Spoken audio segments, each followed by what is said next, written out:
Can we bring to fall the giants?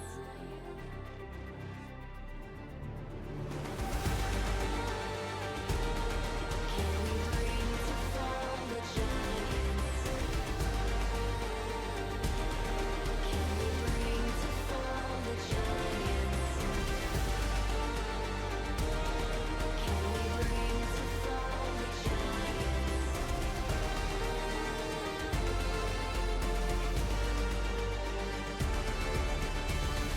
We are the ones to ignite the darkened skies, the champions of the world that we defy. A solar ray of the few who rise up high, and we all fight at the last light.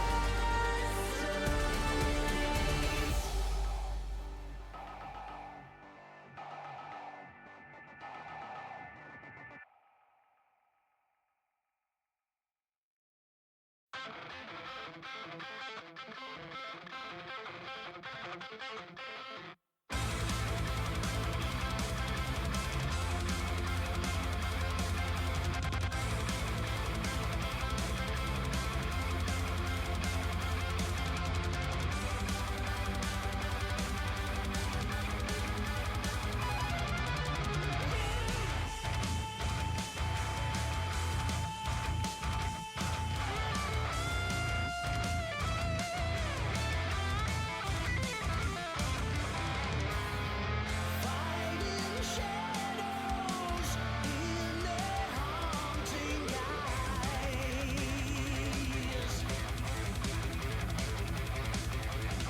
smiting the wicked morrow when knowledge may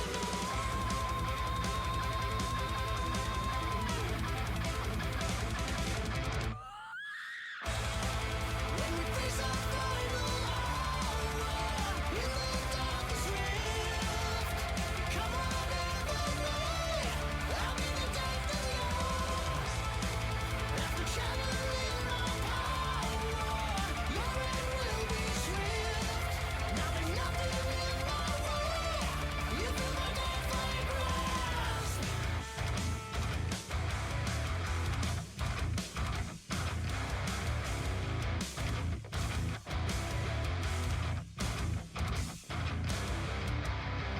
Crashing minions, ravage fields of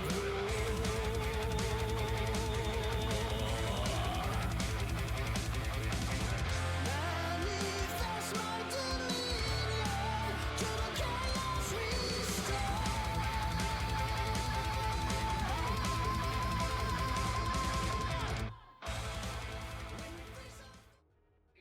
And welcome back to Blue Water Platinum League. It's the final match day before the playoffs. Both teams have everything on the line. Conduit Reapers are going to be battling to secure their first seed, while Monkey Silvaris need this win to keep their playoff hopes alive. I'm your host for the evening, Korak, joined once again by my friend Chong. Yeah, how we doing, everybody? Yeah, big thing with this match is Safari's kind of playing this in hopes to keep their playoffs alive, because even though this is week 6, this isn't the last week of the regular season. We are off next week, Blue Water-wise, for casting, but there is still one more week to play before 2 weeks' time, as the week 7, which is a self-scheduled week. Some teams have already played it, some have not. But this is going to be the last stream match of the regular season for BOL Platinum. And like Korak already said, big implications. Conduit Reapers is looking to keep that, first seed, try to keep it within their grasp, while Monkey Safaris kind of look like a team that's been resurging late in the season, getting back up to peak form with players like Frost and Key playing extremely well. Even in their losses, in their wins, they've looked like actual superstars. But Safari gonna be looking to keep those hopes alive. They are banning away the Akali from Blocky Panda, the Mel as a flex away from Finny and both Blocky, and then the Seraphine is a Finny ban as well. He's gonna get a misfortune this game, as the first pick was the Wukong for Batman in the jungle. And last time we streamed Conduit Reapers, Korak, I remember Finny did get a pentakill on this misfortune herself. The only two players in the league to have pentakills are both 80 carries in this game, both Key and Finny respectively. So we'll see if we get some more flashes like that, or if it's just going to be some standard gameplay. But Looks like we're getting Volibear jungle, not your favorite pick, Korak. You kind of hate on this every time it is picked up. I'm not a fan of it. There's easier picks. There's more meta picks. There's plenty of people you can go with. Like I cannot get mad at, for example, a Mumu, even though he's not better or he's not super great in the higher tiers. He's very, very good down here. I've seen Volibear fail time and time again in solo queue, in competitive, just over and over and over. And I'm sure there's specific scenarios where he's very, very powerful, but like with the amount I'm seeing it, I have not been happy with it. The answers are going to be Jhin. I feel like Jhin is a tiny bit weaker right now than typically you would expect from Jhin, but he can still absolutely crit people down. And then we get what Chong has been waiting for, chomping at the bits. Definitely wanted to see this play and was not hating on it whatsoever. This is going to be a Bard. Hey, Mittens. I've been teaching you Bard through DMs about item builds, rune choices, and everything like that. This is your literal final test of being a Bard player. If you do everything right in this game, hopefully you know how to do everything right. The answers are: don't listen to your AD carry, build correctly. It doesn't matter.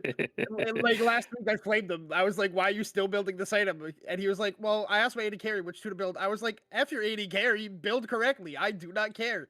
But Jhin Bard, extremely good 2v2 bot lane. It actually puts out so much more damage than you do expect. They synergize so well between, the Bard stun followed up with a deadly flourish into big Jhin damage with a 4-shot dancing grenade. Even the traps do a lot of work down here. But Reaper's going to look to answer that with some own lane bullying for themselves as we get misbanned in the second phase. And I think we also missed a ban in phase 1 that's not showing up because, as our producer had said, they only lost 1 ban on the side of Reapers due to missing ranked games, but it's showing 3 bans missing, so hopefully we'll figure that out. But Misfortune Nautilus, very strong 2v2 in the bot lane. Misfortune kind of known for her lane bullying skills. Nautilus also really good at enabling those lane bullies. But as we've seen many times, Nautilus is kind of one of those feast or famine supports where you gotta use your hook to make plays happen. If your team is behind and you hook in, you're dead. You're gonna have a 0-10 kill score, but it's like the only way back into the game. So like Nautilus is really one of those champions that can look really, really good when you are super far ahead, but if you are behind, you really do end up struggling. Camille banned in phase 2. Okay, so Camille and Ambessa banned away from Void as the Malphite so far banned away from Gav. This could be Volibear top 2. Notorious doesn't have to play at TLP, but it could be Gav's as well, so we'll have to see where this does end up going. But right now, I'm kind of liking the way the Monkeys draft does play out, because even with the bullet time for Misfortune, no easy way to stop it. If you throw that Bard Tempered Fate on it, Wukong can then just easily Warrior Tricks it to the backside, get that big Cyclone onto the Misfortune, and kind of make her useless in a team fight. So really gonna have to see how Fanny plays around it and how Monkeys plays around what they have drafted so far. And as this team begins to develop, I do like what Conduit's got going on, except for the Volibear. MF should play decently well into this if she's able to provide herself with a little bit of spacing, because unless Wukong's immediately able to hop on her, and we don't have anything to mitigate that in the form of Nautilus, and maybe everything's been blown down, MF is a lot like Xayah in a lot of different ways, to where she does quite well if you go into her. I think Yunara, Xayah, and MF do really well if people walk into them, or if they're in sort of like this medium-ish range, both for the Q and for the bullet time. And so those are things they can really, really pair. And of course, Wukong is not particularly crazy tanky. He is assassin. He's got that armor shred, which is so powerful. But I do like the next couple of responses. We've got Ryze. I've got to say, I'm a real big fan of seeing more and more Ryze show up, just kind of everywhere across every elo, across every set of competitive. I'm just happy to see him coming back. He's always got a special place in my heart, and I think he's very, very solid right now. The answer, of course, is going to be Miss Outplay Button, which is going to be Syndra and Mord. So the teams are shaping up more and more, Chong. Yeah, I really like the Ryze pick, because I think on the side of Conduit Reapers, their mid laner Blocky Panda, I think, is by far their best mechanical player and like the best player on the team. So really excited to see him get his hands on a champion that is very mechanically demanding. And it's weird to say that on Ryze, because it is kind of just a face roll on the keyboard type of champion, but your spacing has to be like almost picture perfect on this champion because of... Okay, so I'm talking about Blocky Panda potentially playing the Ryze. This could also just be Ryze top for Gav, and then they could put the Nefiri mid with the Volibear jungle. Could still be Volibear top with Nefiri jungle, Ryze mid. So I'm gonna go with the aspect that it's the Fury jungle with Volibear top and Rise mid. So I do like seeing Blocky still on this Rise. I think it's very good, but I think the rest of the comp for Reapers kind of struggles a lot in this game. Like you mentioned about Misfortune having that like shorter range. Rise is the same way. He has very short range for one of these AP casters, and then Jhin and Syndra and Bard even are on the other side who have incredibly strong ranged abilities and can play really well from that far range. So it can be very difficult for the Conduit Reapers draft that they've picked with this short range if they aren't able to get on top of this Syndra or this Jhin with the space that can be created, not only from the Jhin and Syndra themselves, respectively, but Bard, Wukong, and Mordekaiser all do a very good job at creating so much space for your backliners. So it's kind of one of these ebb and flow games where it's like, is the longer range going to be enough to be able to handle this kind of like attempted 100-0 all-in style from Conduit Reapers? And I think the Mordekaiser pick is very good into what Reapers have drafted, because if you can take out one of these members who is incredibly strong, whether it's the Rise, the Misfortune, or the Volibear, can be very difficult, and a clutch Bard ultimate can just turn the games around. So it's definitely going to be interesting watching this game number one between these two teams. So Monkeys indeed going with a lockdown sort of nuke comp here for this one. So and they've got a mix of the artillery going into that one as well. So I do agree with you. I like their comp a lot when it comes to that. The thing Conduit Reapers is going to have to play on is like we both have touched on, is sort of the shorter range of MF, and their team kind of wants them to walk into you for a lot of different ways, and that can be super powerful because turns in League of Legends are so powerful. League has really set up their entire meta to kind of punish you for overextending, but reward you for making those split-second turns, and Conduit has that opportunity, but that also puts them at a disadvantage. It's a bit of a double-edged sword because when you look at this and when you go forward, you're kind of playing to the tempo of Monkeys, and whenever you no longer control the tempo, you can still win, but it's often harder than you might think. Either way, we can speculate till we are blue in the face, appropriate for Blue Water, but we're going to go into a quick 2 to 3 minute break as we're going, and the other one is Prod makes fun of me, but we'll be right back in a few minutes, guys.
And Thanksgiving is not here just quite yet, but the winter Christmas map has already arrived as we move into game number 1 between Monkeys and Conduit, Chong. Right. So it is Rise top, and then the Fury is mid. So I was wrong in everything I said. You can see because it's the winter map, it looks like the health potions are hot cocoa in the inventories of everybody right Are now. they?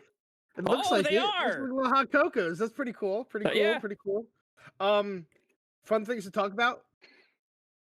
Well, nobody's got biscuits yet. Why are you talking about biscuits, producer? Come on, Loki. Loki's talking about biscuits, guys. Nobody's got biscuits. Hopefully somebody took biscuits. Somebody keeps saying biscuits so we can see what they look like. But anyway, Mac Mins has passed the first test.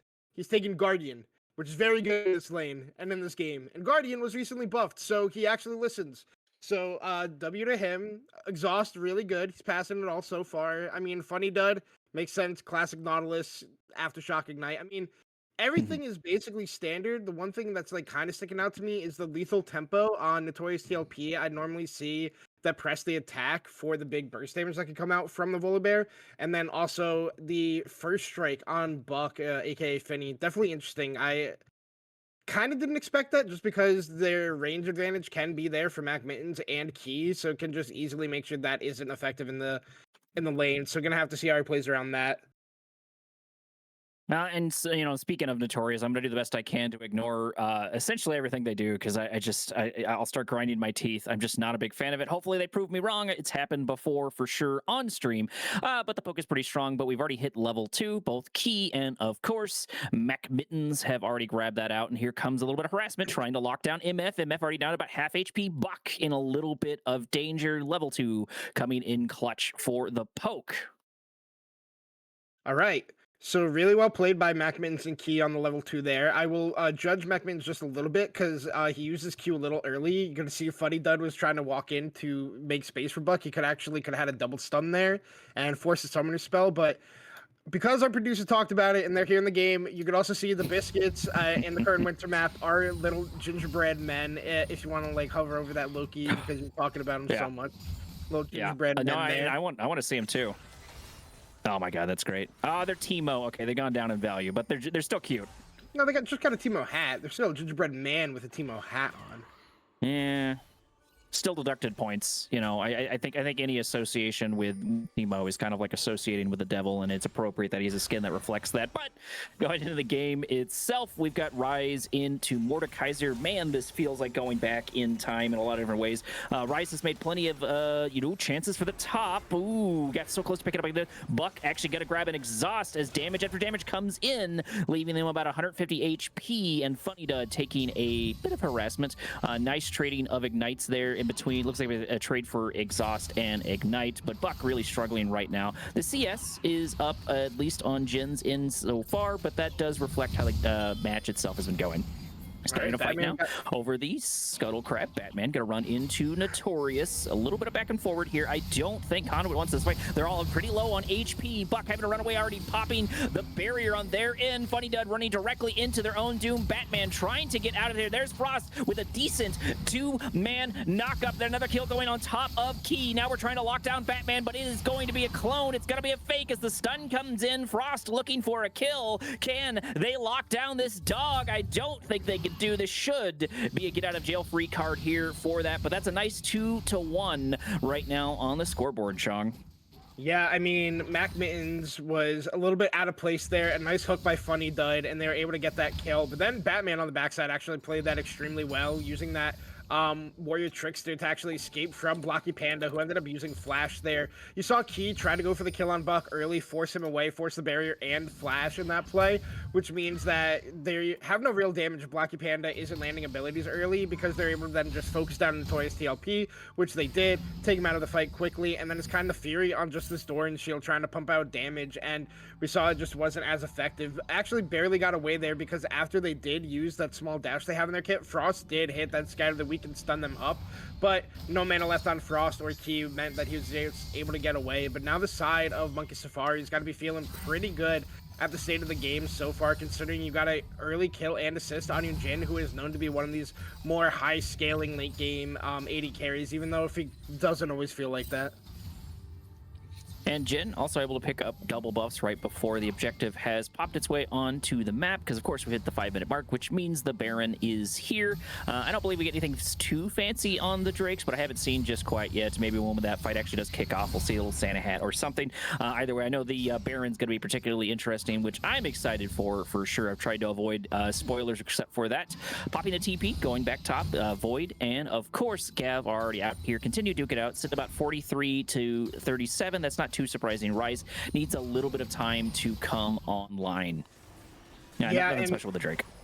Yeah, I was going to say, Rise being in the top lane also makes it a little bit rougher in the game. Normally, you don't see Rise top just because it's the same reason with like why you only see Galio top in certain matchups is because having access to the full map, both sides with your ultimate is so impactful. But when you isolate yourself in the top lane, you really only get access to one spot on the map, whether it be top or even like mid lane. But now we're going to see Gav try to use the ultimate to get away from Void. At the very least, it does buy him a decent amount of time. The flash comes out, but that's going to be both ultimates and both summoner abilities down in the top lane. Yeah, I mean, Gav played that extremely well, waited as long as he could, as we're going to get a pause here, and I'm going to keep talking about the play at the top lane. Gav waited as long as he could to pop that Realm Warp inside the ultimate from the Mordekaiser, because then as soon as it comes away, he's created a lot of space, flashes afterwards, first forces the flash out of Void, and not able to pick up the kill. You can see Void even went for a super defensive purchase, going for the full upgraded boots and going with those Mercury Treads in this game, which will feel good in the 2v2 against Notorious and Gav, because Notorious is going for that Cosmic Drive into Flicker Blade build, and obviously Gav is going to be doing a lot of AP damage, being Rise and all, but against both Blocky Panda and Buck, obviously it doesn't feel the best to have to go with the Mercury Treads, as looks like we are going to be getting an unpause here shortly, as we saw all chat there for a second, but then obviously after the pause, because Riot Games are going to get another pause, but yeah. Overall, pretty even early game. We'll see what happens with the Grubs. There's a little trading bot lane. Mac taking a lot of damage. Absolutely. Already down to about half HP. Buck very quickly running out of mana, because Key started off this entire engagement with a blue buff and a red buff, giving him a little bit of advantage that can end rather quickly, especially runs up here by himself. McMittens did go around, and I did see the stun making its way on the map there with Bard. I felt it coming, but unfortunately Nautilus backed off right at the perfect time. There's our next upcoming dramatic pause. Yeah, and you can start to see the CS gap growing in the bot lane, almost 20 CS at this point for Key over Buck, just because not only the double buff advantage, but just also how the lane has been playing out so far for the way that McMittens and Key have been playing this bot lane. I think these two players kind of started out the season a little bit slow, but have really grown into their roles. McMittens notably won finals last split on a different team, so you expected him to be one of the better performing. Nice smite there by Batman, I believe, actually picking up that Scuttle Crab. But, oh no, it actually went over to Notorious TLP. Ooh, hook coming in, but so is the stun. Exhaust gonna pop its way down onto Buck. Buck's at about half HP. McMitten's a little bit lower. MF is running out of mana, and there's the Tempered Fate, buying them plenty of time. Ignite is down. Buck is in trouble, but it's just not gonna be enough. We do have Curtain Call, but I don't think it's enough to take down the other side, as stun after stun come in, but we're not going to get our hands on Buck, as the Void Grub spawn in the background. Flash coming out as Nautilus fishes for a hook.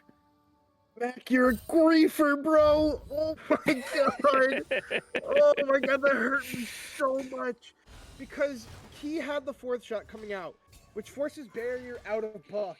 You can just wait to use your ultimate to disable the turret, and then you just get a free tower dive, because Key has flash and has barrier. Buck wouldn't have had flash. There'd be no barrier. You just turn off the turret with the ultimate. Cute little Void Grubs. Aww. You get a free double kill there on the Key, but because Mac uses the Tempered Fate, and it nullifies the fourth shot that came out of Key, because of the animation, you saw Key actually did the fourth shot, no damage went through, and then he reloaded, which means they actually can't follow up on that. So it's just a really poorly timed Bard ultimate that inevitably loses them a double kill onto their AD carry. Frost is gonna pick up a hook. Curtain Call does open up. Frost already should go down as Notorious goes in, but so does Batman. It looks like the Cyclone is good. Full Curtain Call does pop its way out as Funny Dud gets taken down. Monkeys takes the feat of warfare, but that's not all. We have the Void Grubbies up, so they're gonna get a kill. They're gonna get a feat, and of course, they're gonna get the grubs.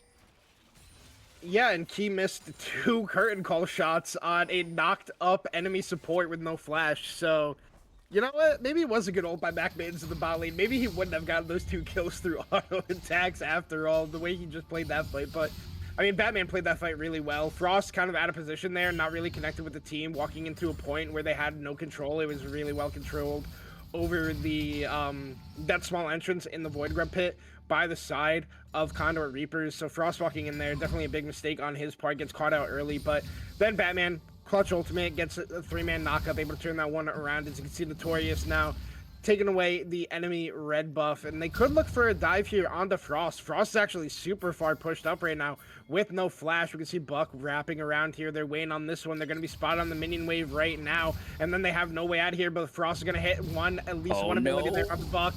Frost trying to go to safety, but it's just not going to be enough, as I don't feel that warranted a bullet time. Either way, that is going to be killed. McMitten's running into a bit of danger. However, the stun's going to come in clutch. Blocky planned it going from Predator play, already about half HP, blowing a flash, but is able to go over the wall to safety for freedom, as their score ties up 3-3 gold, just about even. A bit of back and forward so far in game number 1, Chong. Yeah, and I mean, that was just a really well played dive / catch out there out of the side. Oh no, now Key can actually be in a whole lot of trouble. Ooh, Key gonna pick up an ultimate and a hook directly to the face, but looks like Tempered Fate gonna buy him a little time, but will it be enough? I don't think so, as we're gonna lock down Bard and we're gonna lock down Key. This dog does indeed hunt, picking up 2 kills. Volibear also sitting at 3-1, bringing her score to 3-5. Yeah, once again, Buck actually might just be dead here. He has flash and barrier. No mana. There is the Cyclone. This should be all but dead. Batman might die for it, but maybe dying underneath the tower won't be the worst thing. And he doesn't even get the kill. Well, why stop chasing? You can just die to the tower. I don't think he was going to get the kill. I think the E was on cooldown, and like I said, Buck had barrier and flash, and then no flash on Batman means he just falls down.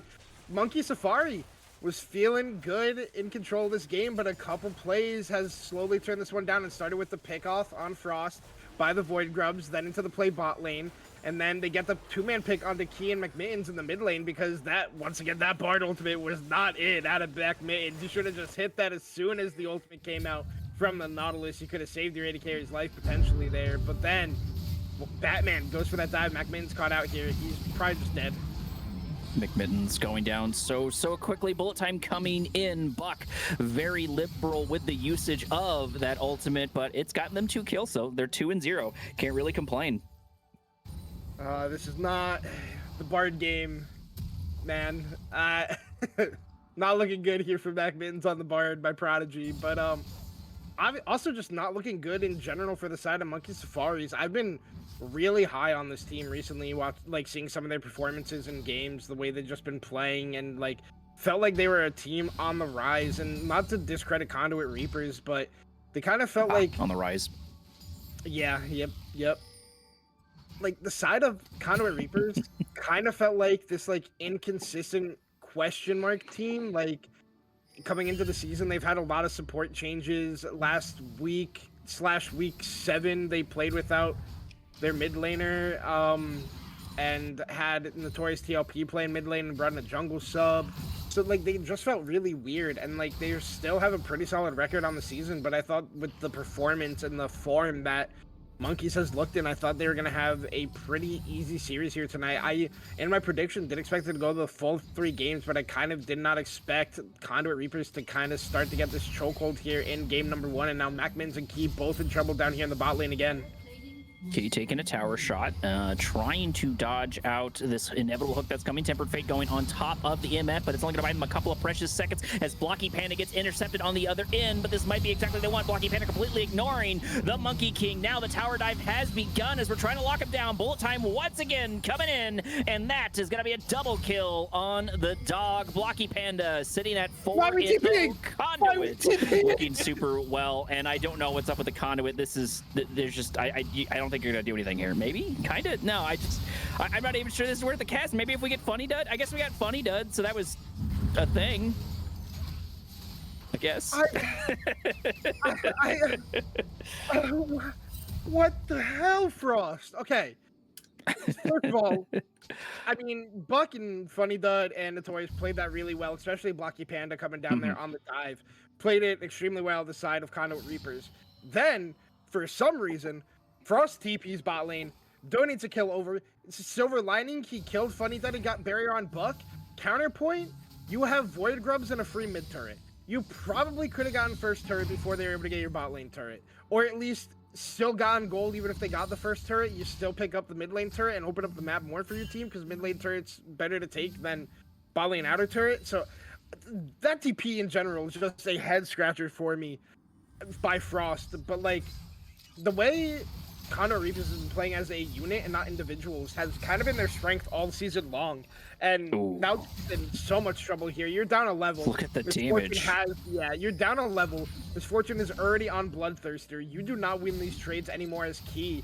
And that's just because they kind of stopped focusing down on this bot lane as Batman is looking for something. Key is so low. This is just going to be Rift Herald pick up for the side of Conduit Reapers. And then they will be one neutral objective.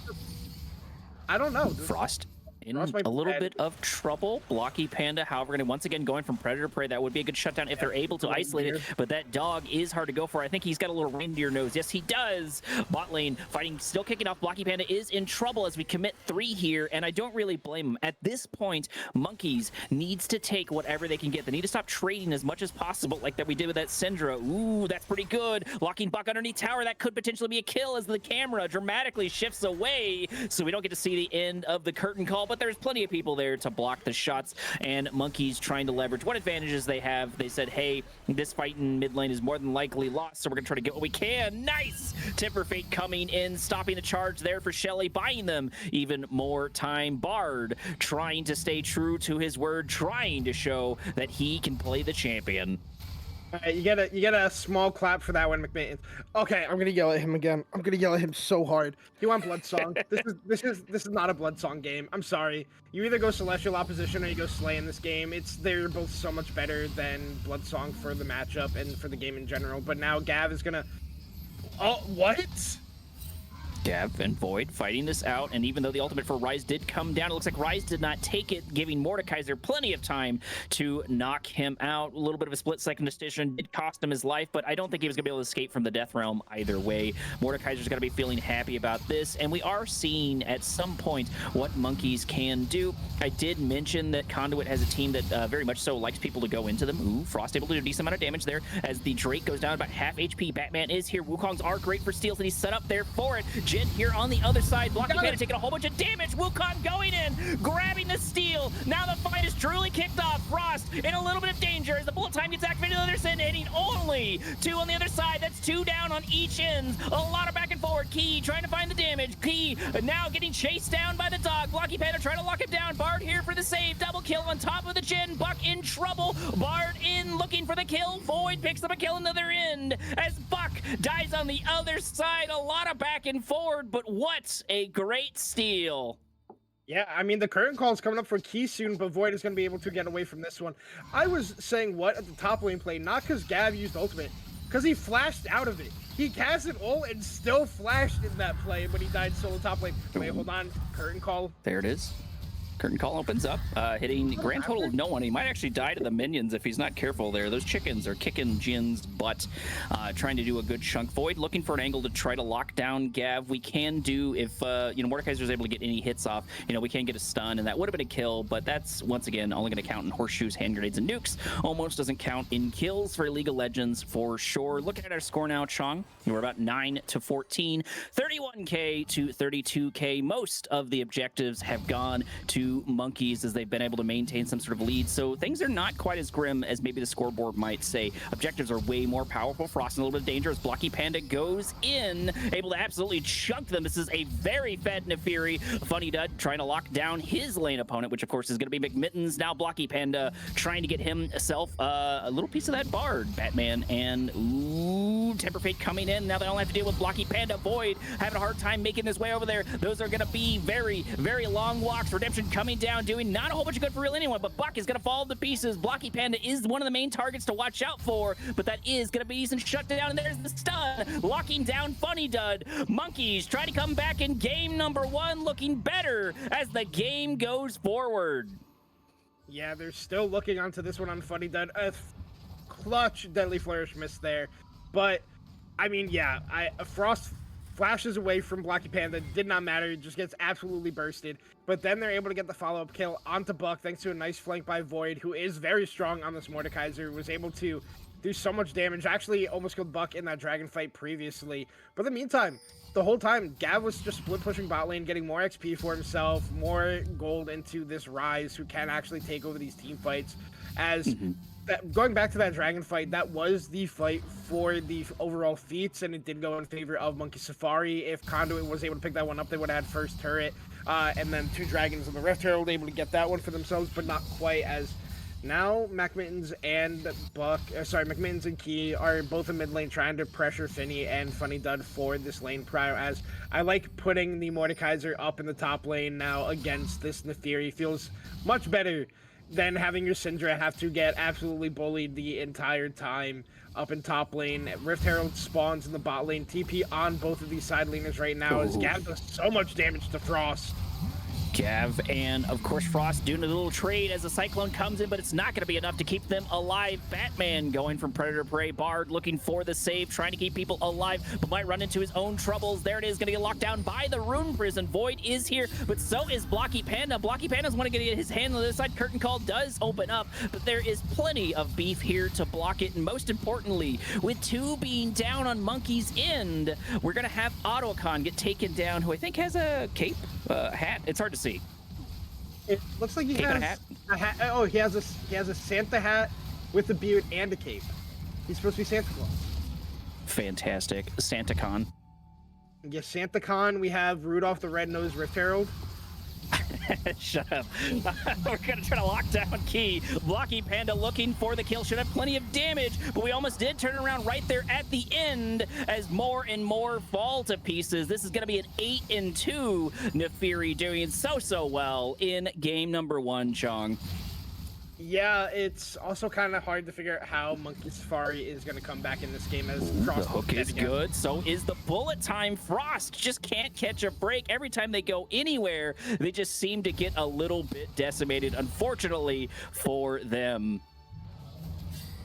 I think I owe Monkey Safari an apology for praising them too much. It feels like I'm their kryptonite. When I was doubting them, they were playing well, and now that I'm praising them, they are kind of inting and face rolling their keyboard. And Conduit Reapers is playing angry, kind of trying to prove something that, like, they are a team that you should be worried about and you should be fearing. And, I mean, to their credit, I didn't think highly of this team coming into this season, mostly because Blocky Panda, I didn't think was the best mid laner overall in the league. You know, kind of hit or miss. Is really good on melee champions, but that's kind of it. Notorious TLP, big question mark in the jungle for me. This man role swaps more than I make jokes on stream. And then they've just had a rotating door of supports, but this team has definitely proven that they are solid and they do deserve credit, especially us getting closer and closer to the playoffs. But you will have to see if they're able to win out the series or even close out this game, because every game in League of Legends is throwable. It's only a 4K gold lead at this point, and Dragons are even. So Monkeys can come back in this first game, but it's starting to feel like it's easier said than done.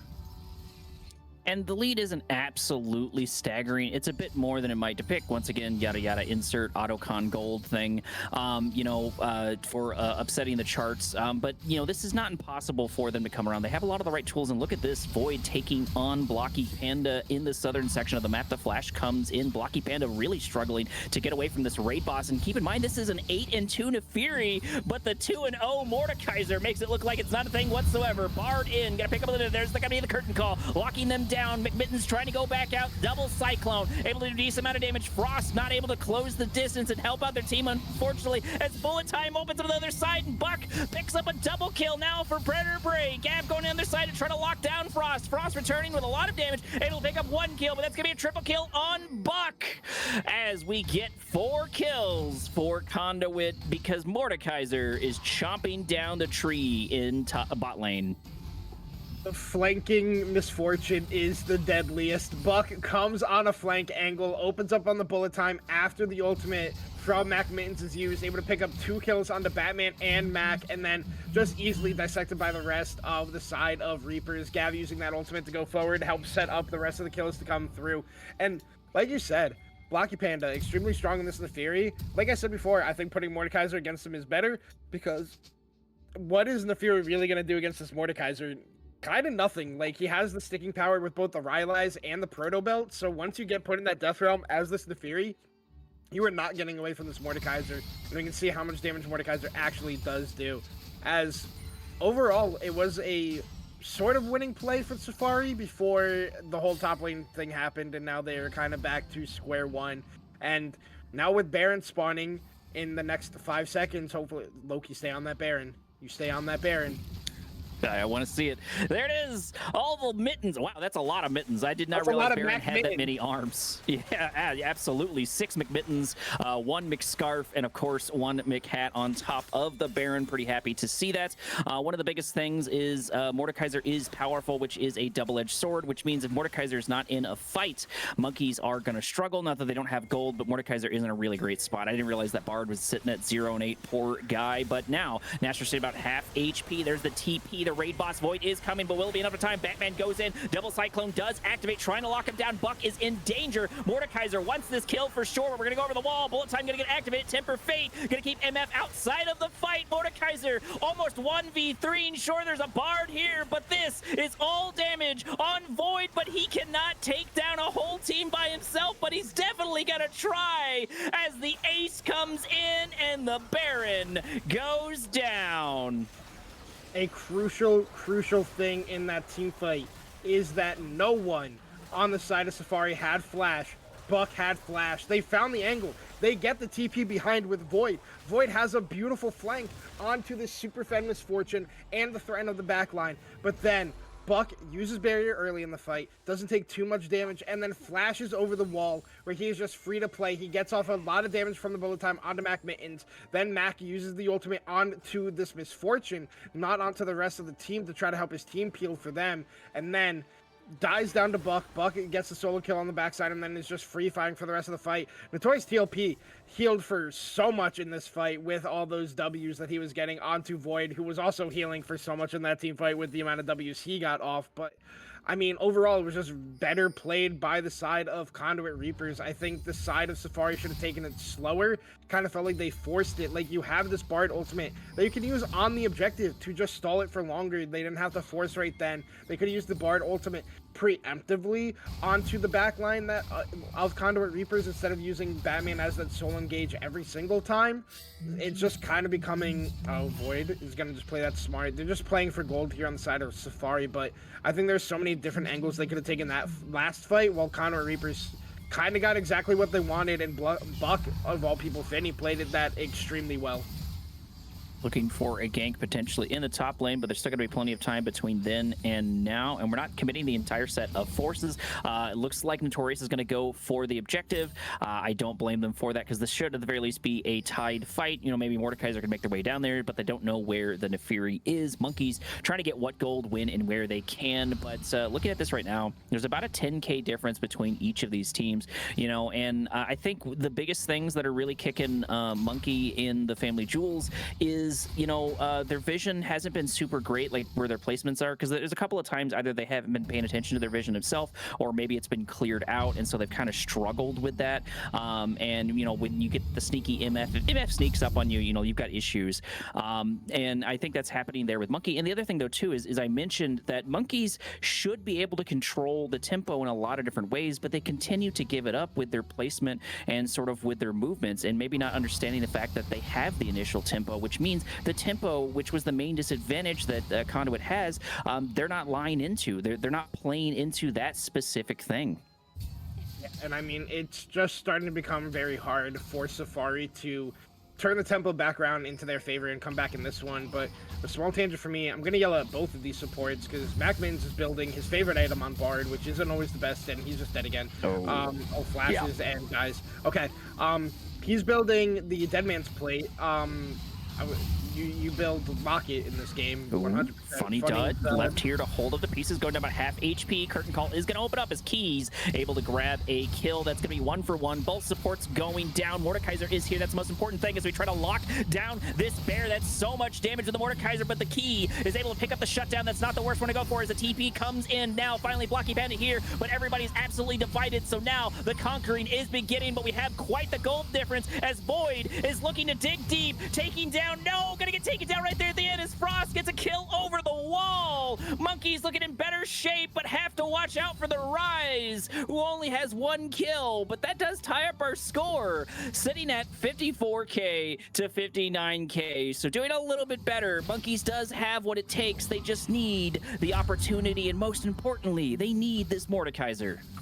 I mean, Gav does do a lot of damage even despite having 1 kill, but Key got a triple kill in that team fight. Void and Batman. Batman getting the flash ult on the Buck, which means Void flashes in, hits the E, gets the pullback on the Buck, and then immediately throws him into that death realm, and then there's nothing Buck can do about it.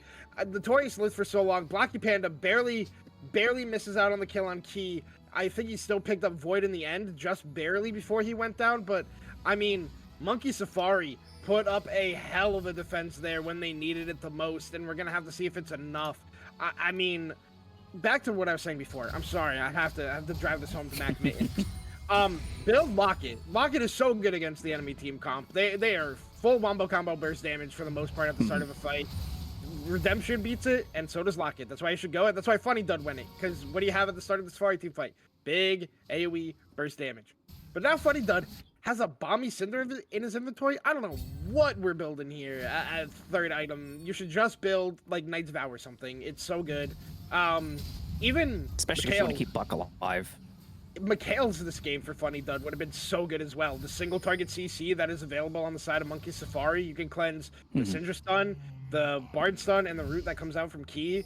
I think Mikhail's would have been way better use of the money, personally, because it helps keep Buck alive for so much longer in these team fights. He is your driving force besides Blocky Panda, but we'll have to see how the rest of the game plays out now that Baron is on this rift.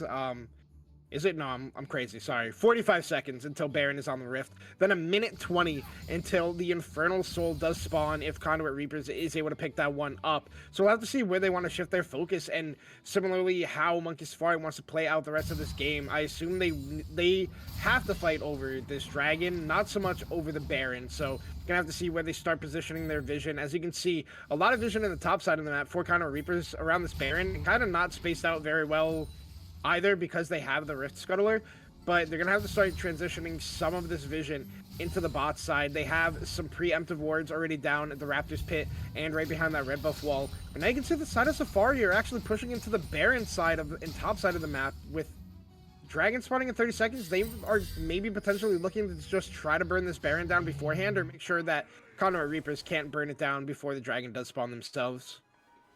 Honestly, I would be more concerned with trying to get this soul or deny this soul. It'll be super beneficial. Not that Baron isn't really powerful, but at the very least, Baron wears off at some point. You can fight them off. You can buy yourself some time, but you know, once you get that soul point, especially because we're looking at Infernal Soul, that's going to be hard to watch out for. But if they can use their positioning to play the tempo right now, you know, this Baron is dying extremely quickly, so they might just be able to take it, but they need to make sure they turn, because here is the Cavalry. Here's all the damage, as most everybody has been able to take a good chunk of damage, a lot of back and forward. Nasher did reset. No one wanted to start the fight. There's the opening of the curtain call. Can they get something off of this? Is Funny Dud taking a couple of shots right on the bum on their way out, but it looks like Monkeys is not wanting to commit, and I don't blame them for being cautious, because this moment, this team fight is going to decide so much of the ongoing game, Chong. Yeah, I was gonna say, I really don't like that Baron start out of the side of Monkey Safari, just because they actually don't take it quick at all. You have Syndra and Jin as your main DPS characters, and they just don't take Baron quickly. And then, yeah, it's not just for me either. I'm curious if our producer died. I'm gonna refresh the... Okay. Okay. It's just the... Okay, so got it from our producer. Client, you know, small indie company, League of Legends, Riot Games, kind of crashed. But back to the topic at hand. Hopefully we can get back into this game and get the ending of it for everybody. The Baron start, I think, is a very bad take by the side of Safari. You have Jin Syndra, who Game over, so I can't fix. Okay. Sorry. Yeah.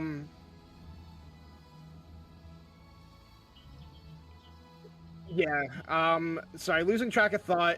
We're gonna head to a short break here, because of this client crash that happened when the actual game did end. Since we're on spectator delay, watching this and slightly behind, the game crashed when it was won by either side. I'm not sure who won it. So we're gonna head to a short break and then pull up the end game screen and talk about it a little bit for you guys. So don't go anywhere. We'll be back shortly.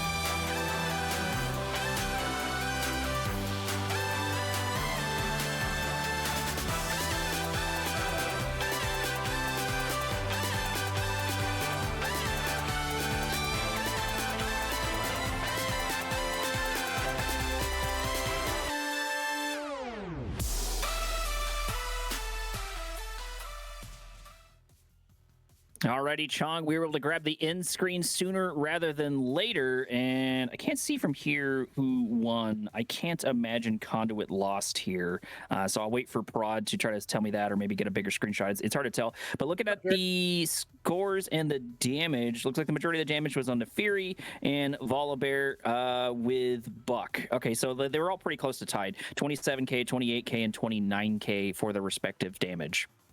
Yeah, I think it was around that Baron into Infernal play where Conduit Reapers kind of drove it home in that game, because just looking at the game time and items purchased, it seems like not much more happened in the rest of that game.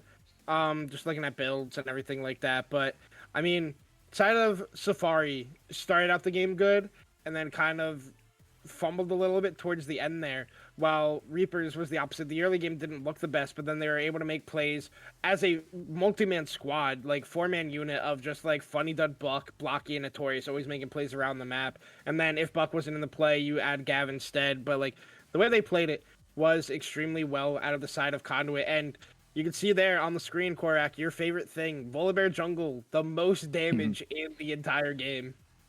Hey, I'm not saying it can't work. I'm just saying I hate it. You know, I think it's a little bit more situational, but you know, as we've mentioned a million different times, if you got someone who maybe is off meta right about this level and you're way more comfortable with it, it can play much better into your hands. Plus, this is game number 1, so I feel like if you're going to play something weird, this would be the best chance for it, or maybe mix things up. You know, opening with an opening salvo. But you know, I don't really have a lot of complaints. I think Conduit played really well. I thought Buck was struggling in the early games, but was really able to turn it around. Ironically, after Key was able to get that first kill, or I believe it was his second kill, and pick up double buffs, I kind of thought that bot lane was over. But you know, MF came in clutch, getting kill after kill, getting assassinate, and using that ultimate every single opportunity they got the chance to, and it really worked out for them, Chong. But with that being said, that is everything we have for y'all for right now. Make sure to stay tuned. We're going to have more games. This is going to be a best of 3. Fearless, keep that in mind. Make sure to stay tuned. Hopefully the next game won't crash, but we'll be back in about maybe 2 to 3 minutes. You know, we'll see.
Alrighty, everybody. Really unceremonious into game number 2. It seems like that last fight truly did decide how the entire game was going to boil down. And of course, it turned into a Conduit's favor, as we saw the stats previously. But we're moving into draft very, very quickly. You can see the fearless picks sort of to the corners of Chong and I, so those will no longer be there. And the first couple of bands are going to be out on each side. Conduit has decided to go blue side, or well, I guess more importantly, Monkeys has decided to go red side, putting Conduit blue side since losers pick. First pick, though, is going to be Corki. I was not sure how I felt about Corki in the meta until Levitate told me to shut up, and I started casting some of his games, and now I'm a Corki believer, but maybe that's just in his hands. We'll get to find out in game number 2, though, Chong. I mean, I'm not gonna make my jokes about Quirky. All my Emerald teammates know the joke of Dot Zorky, and I'm not gonna get into the lore of it. But last week, Monkey Safari played this Sejuani Yone duo, and they absolutely popped off both Batman and Frost on these champions respectively. Okay, I liked the hover that was there for Conduit Reapers. They were hovering Trundle. That is the answer into Sejuani, and then they last second transitioned it into this Pantheon potentially for Notorious TLP. Could even be support, could be mid like it used to be, could even be top. Like this Pantheon can flex into 4 roles right now. We're not really sure where it goes, but I think Trundle is extremely good into the Sejuani, but I think the Sejuani Yone 2v2 is extremely potent, and even more so if you add Mbessa, that's double melee for the Sejuani, feels absolutely good. And then Blocky Panda getting his hands on this Aurelia. We did get to, I believe, cast this last time we got to cast Conduit Reapers, and despite their team getting the loss on it, he still looked extremely solid on this champion individually, so we'll have to see if he's able to have that performance again, but the rest of the team is actually able to get him to that point where they're able to win the game. And pros, and I've seen talk about this, they believe Aurelia is, like, not the worst champion in the game, but, like, the worst because, like, she is the hardest champion to win a game of League of Legends on, because she kind of, like, spikes at one item and then falls off, and then is, like, kind of easy to counterplay the later you get into a game. So I have to see how Blocky Panda and Conduit Reapers play around this one, while looks like, once again, Monkey Safari is going for a much more standard draft and something they are much more used to in this series as a whole.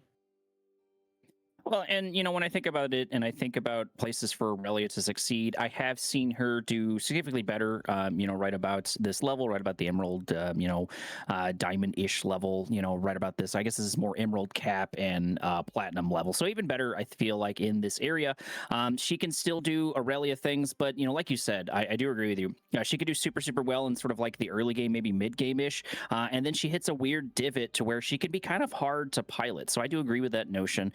It looks like Monkeys is going a little bit more standard, a little bit more meta between the Yone, between the Sejuani, between the Mbessa, all really great solid picks. All of them have a relatively similar theme, Sejuani sort of counteracting that. The next pick is going to be Poppy. I like this. I know it stops Aurelia, I know it stops Corki, and I'm about 99% positive it stops Pantheon as well. So this is a great solid choices. Like Chon's nodding yes, so that's going to be correct. So already three to stop with just that, which could be so frustrating. I like Poppy more against Jarvan because I just think it's funny to stop the flag and drag, but it's still going to be very powerful here. And I'm such a big fan of Corki support, which this appears to be the case. Next answer is going to be Rumble, though. Yeah, and I mean, like you said, Poppy is just like the answer to Jarvan, but also the answer into Aurelia.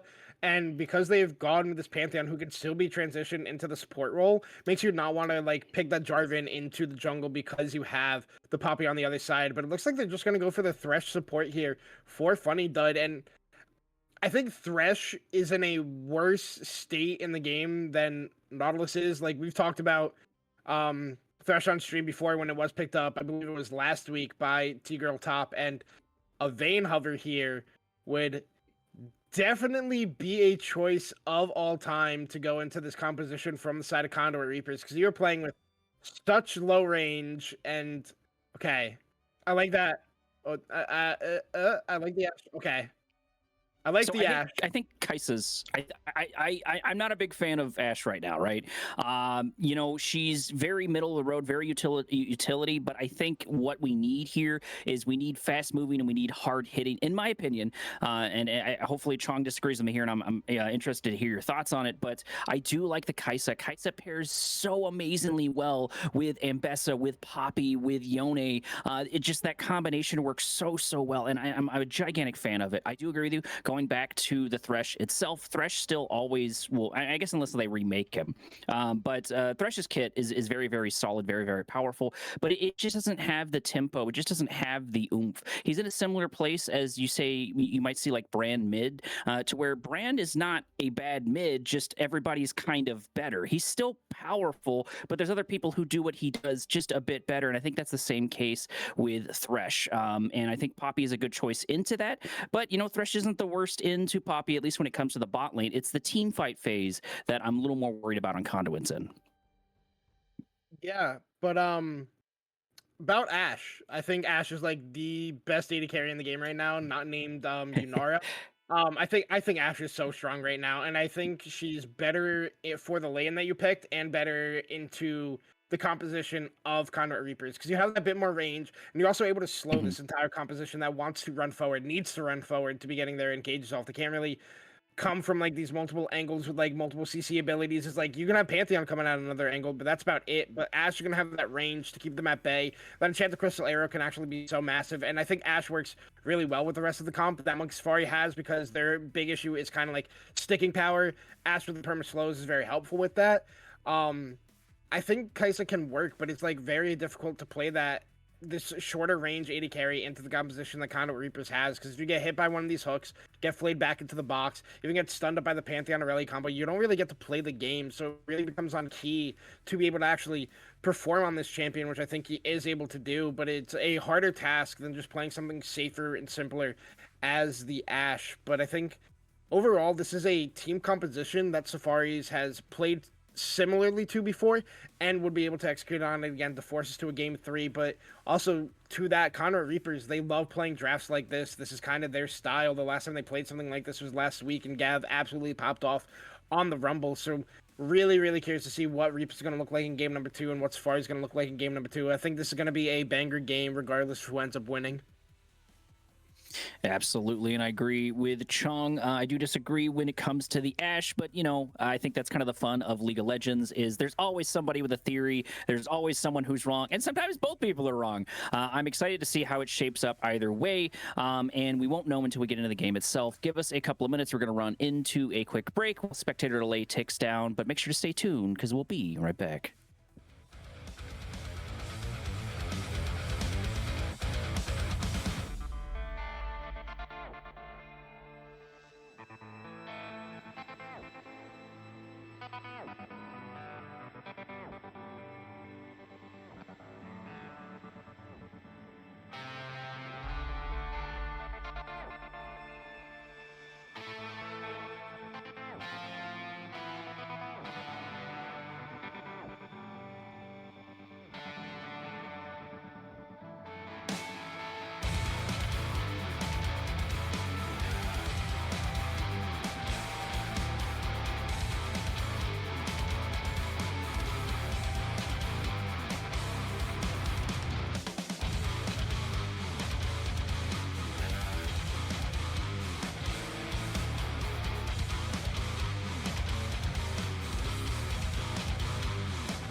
Alrighty, we're moving into game number 2 between Conduit and Monkey, starting off with a little bit of spice in the top lane. Void and switching from the Mordekaiser to the Mbessa. And of course, we've got Gav on the Rumble. Really, really happy to see both of these duking it out. I think Rumble is still pretty weird for me overall in playstyle and just sort of watch, but you cannot deny the power of that equalizer, Chong. Not sure if I lost my other colleague or not, but he has gone silent on my end. I couldn't hear you hand it over to me. Oh. I'm here, though. I'm here. I do think Rumble is really good, but like you said, can be a little bit awkward with how you do have to play him. Normally you see him paired with like the likes of Jarvan because you trap everybody in the Cataclysm and get a huge ultimate over top of it. But even with this comp that Conduit has drafted, if Funny Dart gets a nice flay in the box and then you get that equalizer over top of it, they're just gonna burn, like, because box slows for so much, and then you just burn them down with that with that equalizer as well. Can be very effective. As Blocky Panda just going in early for these trades on Frost. Once you get that passive stacked up, get the Conqueror going, you just hard win those trades against this Yone in the early levels, and that's how I expect most of this lane to go until Yone gets that level 6 and gets a few more ranks of those abilities where he actually is able to start trading back into this Aurelia effectively.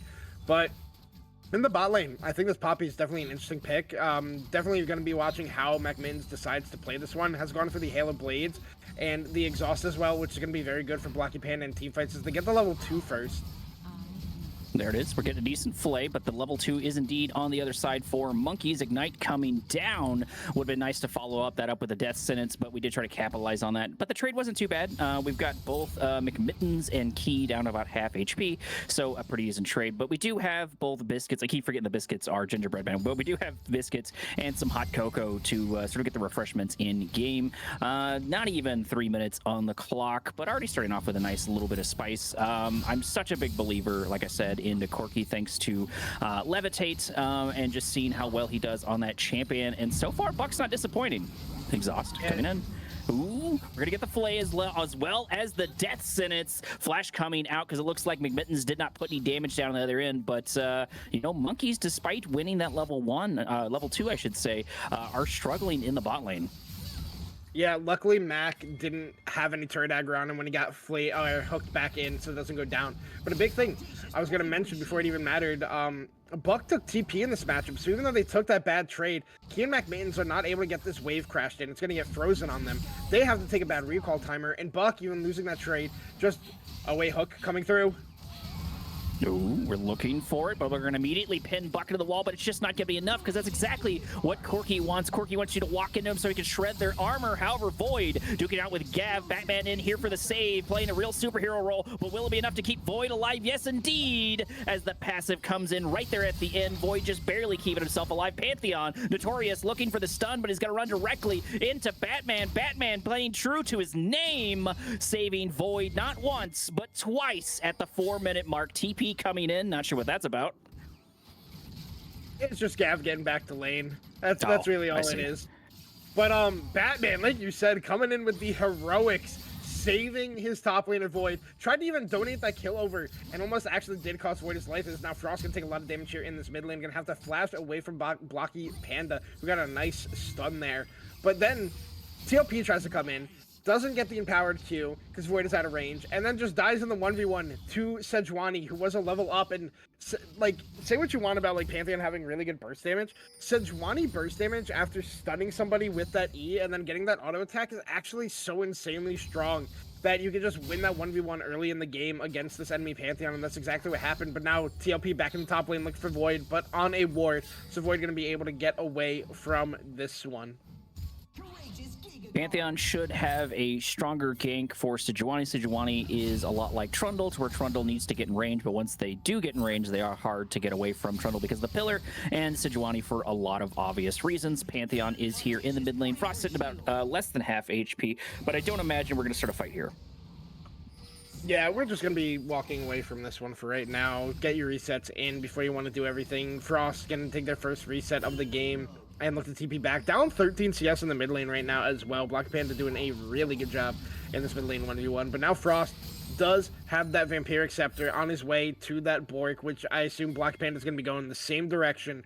And we can see picks up a refillable and dagger on top of that as well for themselves, as Dragon is going to be the focus for both of these teams. No exhaust right now on Mittens, but Funny Dud does have that ignite. Flashes are up for everybody except for that's a lie. I'm going crazy. Frost doesn't have flash, Batman doesn't have flash, and Mac Mittens does not have flash himself right now either. So can be a risky Dragon fight for the side of Monkey Safaris. I think you can be willing to give away this first one and scale up a little bit more, but we're gonna have to see how they want to take this one. As you can see, both junglers are still hovering around the area. Indeed, we are into our downtime, so we're going to be looking for opportunities. Sure, the camps on both sides have popped up in the top. Blocky Panda going to run into a little bit of trouble as Batman tries to lock them down, but it's just not going to be enough as they go down to about half HP. Little love tap from the tower as Batman makes their way out. And it looks like we're hitting about 6 minutes on the clock, which means we have a Drake to fight for Equalizer down on the wave there. But this objective should fall to, looks like that is Conduit in blue side. Maybe not. Yeah. Oh. Mac Mittens has no flash. Oh, a nice W. Ooh, E is very good, but unfortunately it's going to leave Key to have to blow a flash. There's Ignite on the other end. Lots of damage back and forward. Batman once again in for the save. Yone with an even better ultimate as the Feats of Warfare to triple kill get picked up by Monkeys. Frost absolutely smurfs the team fight. The max range 3-man Yone ultimate. And then I mean, Key and McMittens lived for so long in that fight. McMittens gets a huge W up, stops Notorious TLP from stunning him up and getting that engage kill. Key takes up so much damage, flashes out, then Batman and Frost are there. A clutch slow out of Batman, funny enough, with the W, was enough for Key to get that huge ultimate and absolutely turn around that team fight for the side of Monkey's Safaris. They were able to pick up the first dragon off of it. They were able to get, like you said, the Feat of Warfare, and they're going to look to continue this momentum and take over this game as they have a 1k gold lead. Key and Mac going up to this top lane now, sending Void to the bot lane. They are looking for these Void grubs. They are looking to snowball the pressure that they have. And something I want to note here is even though, emphatically just Frost was the MVP of that fight, you did mention some of the contributions of Batman, but I'm really happy that Batman decided to go Sejuani here, because when you're dealing with a little bit of trouble, however, Mbessa going in, locking down Buck, I don't think he should be able to get out of this. This is very oppressive to run away from. Yes, indeed, Buck's already sitting about half HP, but here's Thresh. We should have a Lantern. The Lantern is good, and we are here for the save. But back to Batman, back to Sejuani. When you're struggling and you have a harder time, which I believe Batman started off with Wukong, and it's just things aren't working right. You need to reset your tempo. You need to get your headspace back to where it needs to be, and Sejuani is such a great tool for junglers to do exactly that, to get their tempo back, to get rid of the tilt that is happening. And what I do like that Monkeys is doing is they are doing a bit of a rotation. We've sent both, each side on the other side. Notorious trying to lock down Void. Void taking a bit of damage as Buck goes in, doing the armor shred for Void, but this does mean they're going to give up the Void grubs in the top lane, but I don't really blame them for making their way downtown, getting that kill over there, because I'm not sure they wanted to fight this very, very fed Frost. Yeah, I mean, they have to go for that one. Now, McMittens is in the mid lane, a little late on the W there. Blocky Panda. Pretty nice E, but unfortunately it's just not going to be enough. And that's kind of one of the things that's hard dealing with Aurelia, is she has so much HP. She's so hard to kill, even when she is behind. And even though, at this point Frost has 3 kills and is up a good, healthy amount of gold, Blocky Panda's not doing too bad into him. Actually trying to dish out a couple of fights. Nothing real serious, though, but is trading not too bad. Another Equalizer in top. Yeah, and I mean, Blocky's just going for these quick trades, not these extended trades against Yone, because that's how you end up losing at this point in the matchup. So, looking at the way they're playing it is now McMittens is looking for something in the bot lane. We are indeed trying to find something. A little bit of time trying to lock down Lou. There's the knock up there for McMittens. Buck able to flash away, though, as Funny Dud throwing down the death sentence. Unfortunately, not able to grab too many people. Poppy support coming in clutch. There's the TP. It looks like Gav is here. Maybe for a little bit of a lane rotation. McMittens just going to go directly through him. I'm not sure the exhaust was worth it, but it is out. I think it's just because Mac wasn't sure what was going to happen with the rest of the team from the side of Conduit Reapers and just goes for the safe play, use the exhaust to ensure that his escape. But Key kind of played that ultimate a little bit early there. McMittens also could have just E'd earlier onto Buck and then used the W, but once again, used the W late. Buck gets away, gets the flash as well. Box by Funny Dud is burned in exchange for both ultimates out of the bot lane. I mean, it could have definitely been played better by Safari, but the side for Conduit Reapers, you got to be happy with not falling down at that point with the pressure that was coming out from Key and McMittens. But also, you use the Void out of Gav. That means now Void has the TP advantage for this next dragon, which if it is picked up by the side of Monkey Safari, that will be it'll be the overall feats claimed for the side of Monkey Safari in this game number 2. Monkey Safari looking a bit better, or sorry, a lot better than they were in game number 1, picking up a large amount of kills, especially on the Yone. That accelerates him so much. And a lot of times when Yone doesn't get fed, he seems to struggle most of the game until he gets one of those massive ultimates. So, getting a 3-man ult early on, getting triple kill early on should definitely help. But, the thing is, though, too, is we know where the majority of the gold is. It's on Frost, it's on Yone. So Conduit can use that to leverage. Go, okay, that's where their gold is. Let's avoid that. Let's get another objective. Let's get something off on the other side. And that's really one of the best ways you can do that. And I think that's one of the big things that determines a good team and a bad team is how they play when they are down. And we get to see that right now with Conduit. Yeah, and I mean, we've seen Conduit be in these situations before, and then they were able to actually come back in these games, but definitely going to be a little bit rougher with the composition that they have drafted. This kind of feels like a comp that needs to get ahead early to be able to have a super easy way to win the game. It's a lot harder to come back with what they have gone with, but if any team can make this draft work in this elo and be able to come back from it, I believe and put my money in Conduit Reapers. And like you said, and somebody that we've been sleeping on for a lot of the league and a lot of this game is actually Batman on the Sejuani. He's kind of one of these benchmark junglers in Platinum where it's like, if you're better than him, you're a top half jungler in the league. But then if you're worse than him, you're like a bottom feeder jungler. Like, Batman has been super consistent in his playstyle. He doesn't really diverge from his champion pool. And he just always finds a way to make it work in this elo, with whatever team he's playing with. He's always a super consistent, super solid jungler.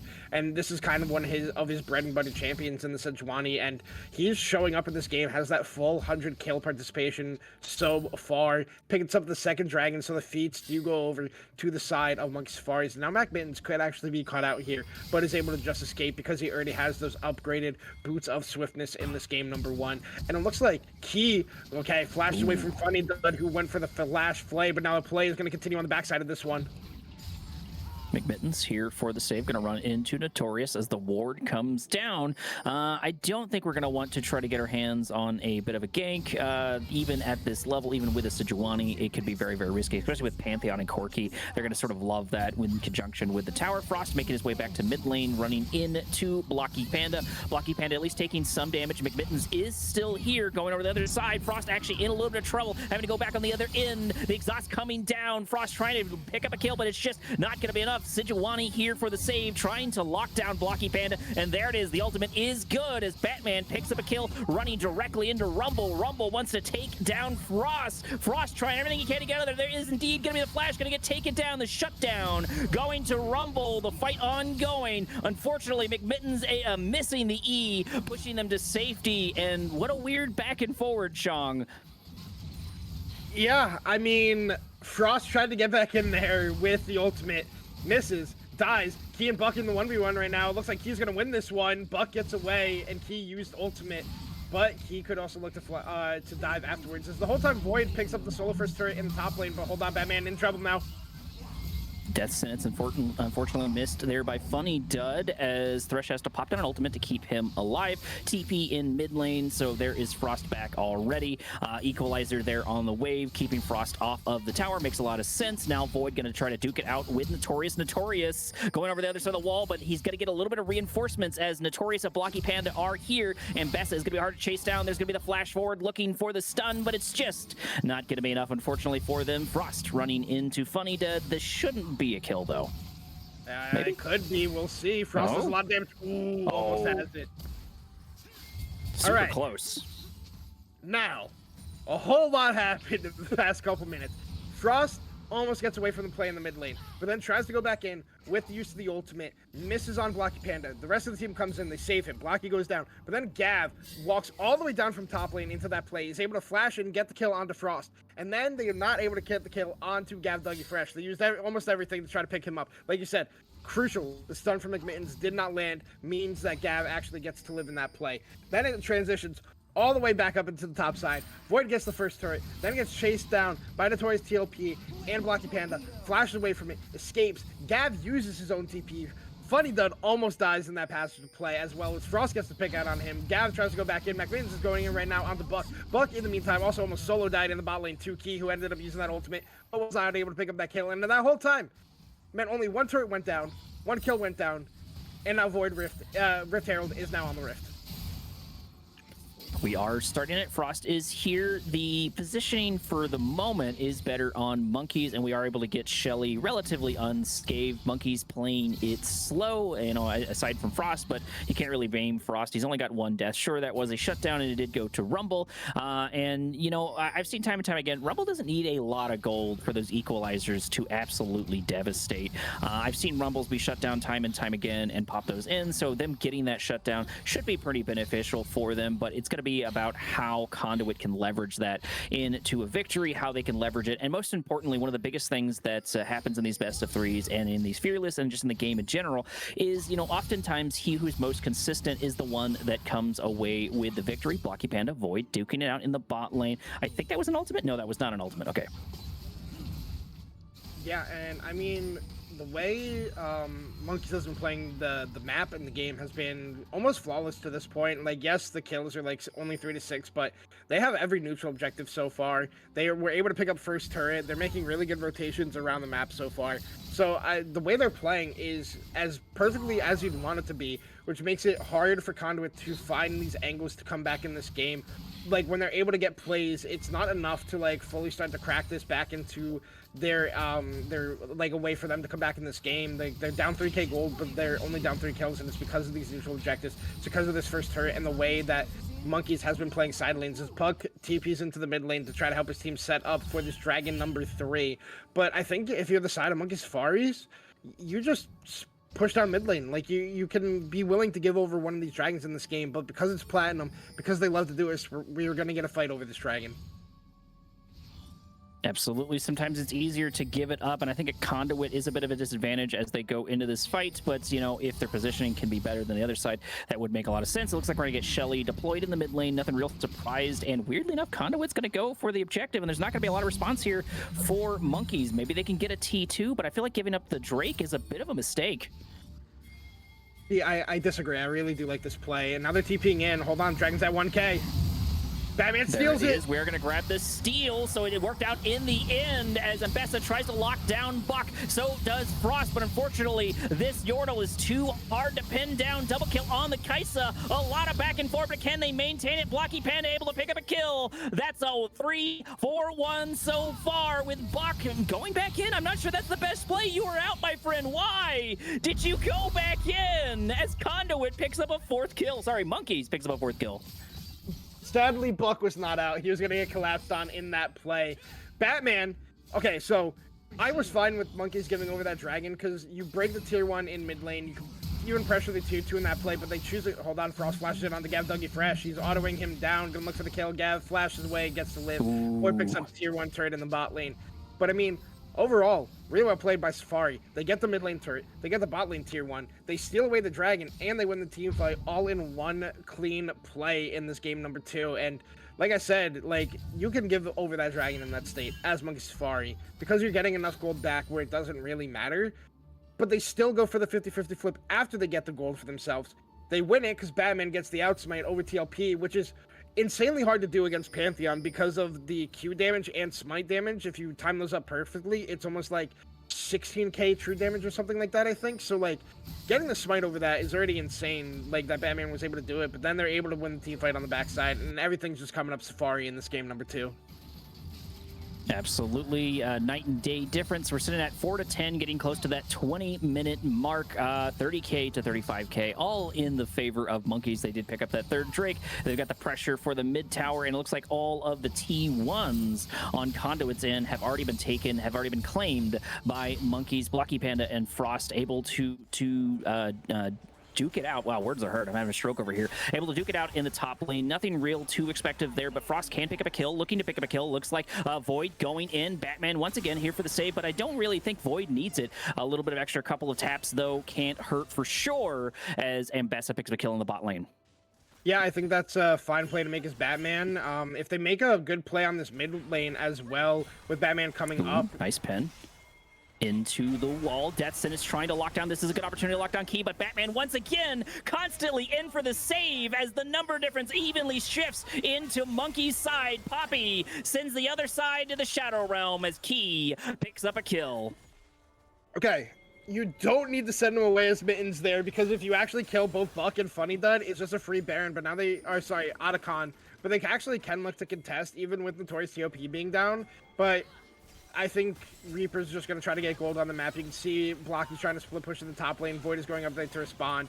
Gavin's just going bot lane to pick up waves, and Buck is in the mid wave. But if Mac doesn't hit Buck and Funny Dud with that ultimate there, they actually pick up 3 kills and then still get the Otacon. But now 1v1 up in the top lane. Public Execution missed that Void. Panda fighting it out. We did get a power spike there on Panda, but I don't think we want to do a tower dive, almost taking down Void. So we do see the potential that Aurelia has in game number 2, but this is going to be quite the steep hill for them to come online and really start to do things, especially considering not only is there a lot of gold on Monkey's end, but it's pretty diversified. There's a bit on Batman, there's a good amount on Ambessa, sure, not an insane amount of kills, but she's got a decent amount of gold. You know, there's a lot of gold still, of course, on Ione. Yes, there we go, getting a gold screen right now, and you know, quite the difference. We're sitting at 34k to 39k. I'm really liking this setup for Monkeys. I mean, they're gonna just continue to play like this. They have that it's not Ocean Soul, it is that Chemtech Soul. It's just the classic Riot Bug spawning in 1 minute, and that can be extremely strong with the composition that they do play, because they do kind of like to get low in these team fights and then play with low HP bars between like the Ambessa and the Yone. So they can be really well. Also, just the base effectiveness of bonus healing and shielding feels very good with the composition that Monkey Safari does have for themselves. Now Frost is up here to try to answer Blocky Panda. Frost trying to duke it out with Blocky Panda. Aurelia really not doing too bad, but this is still a lot of gold on Frost is in. Pantheon coming in right after Aurelia does go down. Now McMittens dropping the exhaust, buying time for Key to come in. Another TP on the other side, but I think it's going to be too little, too late. Redemption coming in on the other end. Somehow Pantheon able to stay alive, but Key able to take him down just as quickly as Buck comes in, but this should be another Buck as Ambessa comes in for the reinforcements, and the camera is not switching to where the action is. There it is. Funny Dud left here to hold of the pieces, and Monkey continues to increase their lead. Yeah, Gavla's in the mid lane. Key barely lives there as Buck TP's into that play. Blocky loses the 1v1 to Frost. Then Notorious is up there in the top lane with the Pantheon, picks up the kill. Key barely lives through Pantheon, actually, and is able to then barely live once again through Buck in that play, and then it's just slow and methodical, just winning for the side of Monkey Safaris. And now they're gonna just look to take this Chemtech Soul TP in there from Frost on the respawn, starting it up immediately. They know there's no Grand Starfall to come through from TLP on this Pantheon. Soul is going to be secured by the side of Monkey Safaris, dropping 0 neutral objectives in this game so far. Yeah, absolutely devastating. Things are looking grim the further and further the game goes on. You know, picking up the free soul is definitely, I don't think it's the final nail in the coffin, but we're getting pretty close to that, you know, because we've got opportunities to pick up Baron. All 3 Void Grubs are also on Monkey's in. I don't think any objective, no, actually, you're right, yeah, no objectives have fallen to Conduit whatsoever. Yeah, I mean, the way Safari, like I said earlier in the game, the way they've been playing the map, playing the macro game, has been extremely solid so far in this one, and they're kind of just like methodically dissecting Conduit Reapers apart in this game, and I think part of that is granted to the easier draft that Monkey Safari has, But like Conduit Reapers is like one of these teams. Like I never know what I'm gonna get from them on the week. Like they are like kind of the most coin flip team I feel like in BOL Platinum, and it seems like in game number 2 it's just coming up tails for them. Nothing seems to really be working out. Nothing seems to be sticking. They kind of to not be on the same page as they were in game number 1, where they were making like these 4-man plays, these 5-man plays, like these. Yeah. Oh wait, one's got mittens, or not mittens. They got earmuffs. He's got earmuffs. One's got a hat. Yeah. You don't know what the third head has. Oh, starting to fight in mid already. Well, maybe we should actually get into the action itself. Thresh throwing down ultimate on the other Sin, but it looks like Void trying to do the exact same thing. This is so much damage, so much wallet deficit. Redemption comes in. Not that they really need it. A double kill going to get picked up on Mbessa, and they're not over just quite yet because there's more meat on the menu. That's going to be a triple kill for the Mbessa, but Key taking the Quadra, which means there's going to be no Penta, but Mbessa is able to grab the Quadra. If only you could kill your teammates at least once. Report Key for stealing away the Mbessa pentakill. But regardless of that, that is just going to be the end of game number 2. Gonna actually get to see the ending of this game here. No Baron acquired, just a team fight in the mid lane. Monkey Safari getting on the board here in game number 2, and a super impactful series for their playoff lives. Played it so well out of them on this game number 2. Oh, I forgot the Nexus had a little choo-choo on it, but yes, indeed, that does tie up our score 1-1. Monkey's looking much, much better, and that doesn't surprise me too much. I have seen both of these teams in other leagues. I don't remember if I was seeing them in some of like the CCI area or if it was in Ember. I've been helping out the guys over at Ember a lot, especially starting off with a lot of my casting, and I feel like I've seen a lot of these names a lot of times. But either way, both Conduit Reapers and Monkeys able to tie things up into game number 2, moving into game number 3, and I think that's really telling. Sometimes the person who wins the first game, it sort of like turns into like a shonen style anime where you're doing super good, and then until you get knocked down, and then you got to use the power of friendship to come back. But Chong, what are you thinking about this last game? I mean, I think in game number 3, we're kind of going to see the same thing coming through for Monkey Safaris. This is kind of their style. They've always played like this. You get like a tank enabling jungler. You get Key on one of these hyper carries. You can put Frost on either something that can hard carry or be a facilitator. And Conduit Reapers, they're kind of just going to draft whatever they feel like. They kind of make it work all the time, kind of don't sometimes, like in this game.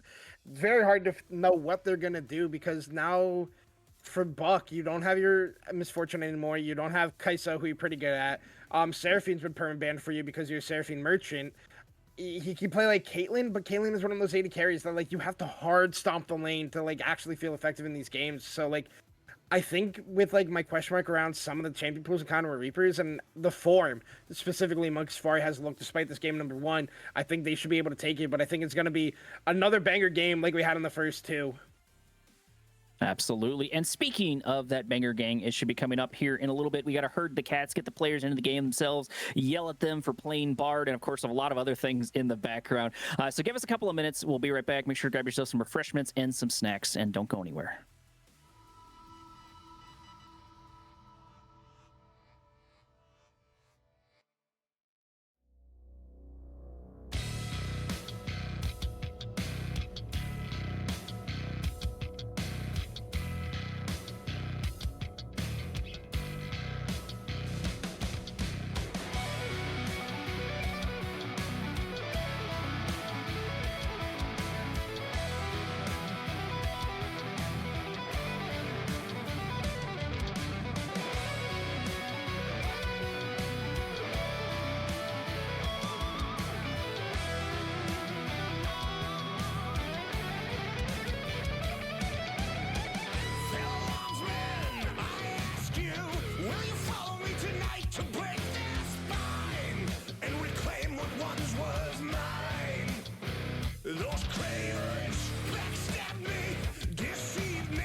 Yeah!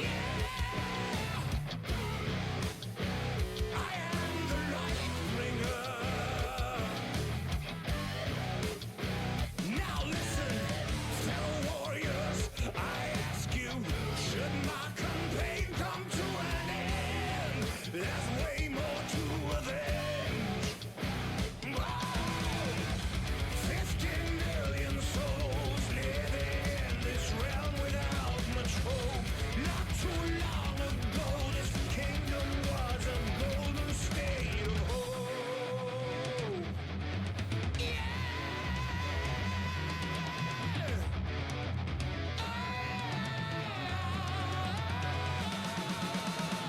Call down the reckoning to bring back hope and peace, restore our glory to live forever.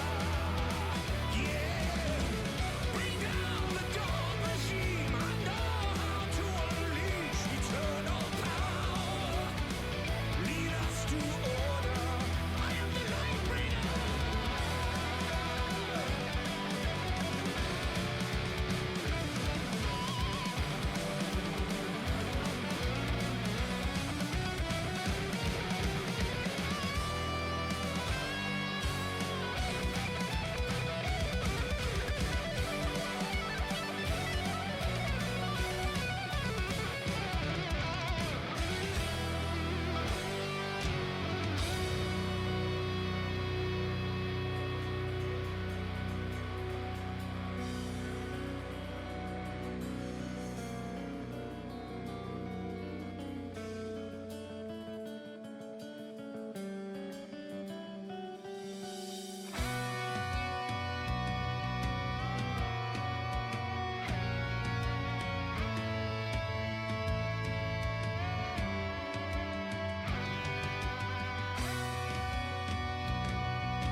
Call down the reckoning, bring back hope and peace, restore our glory to live forever.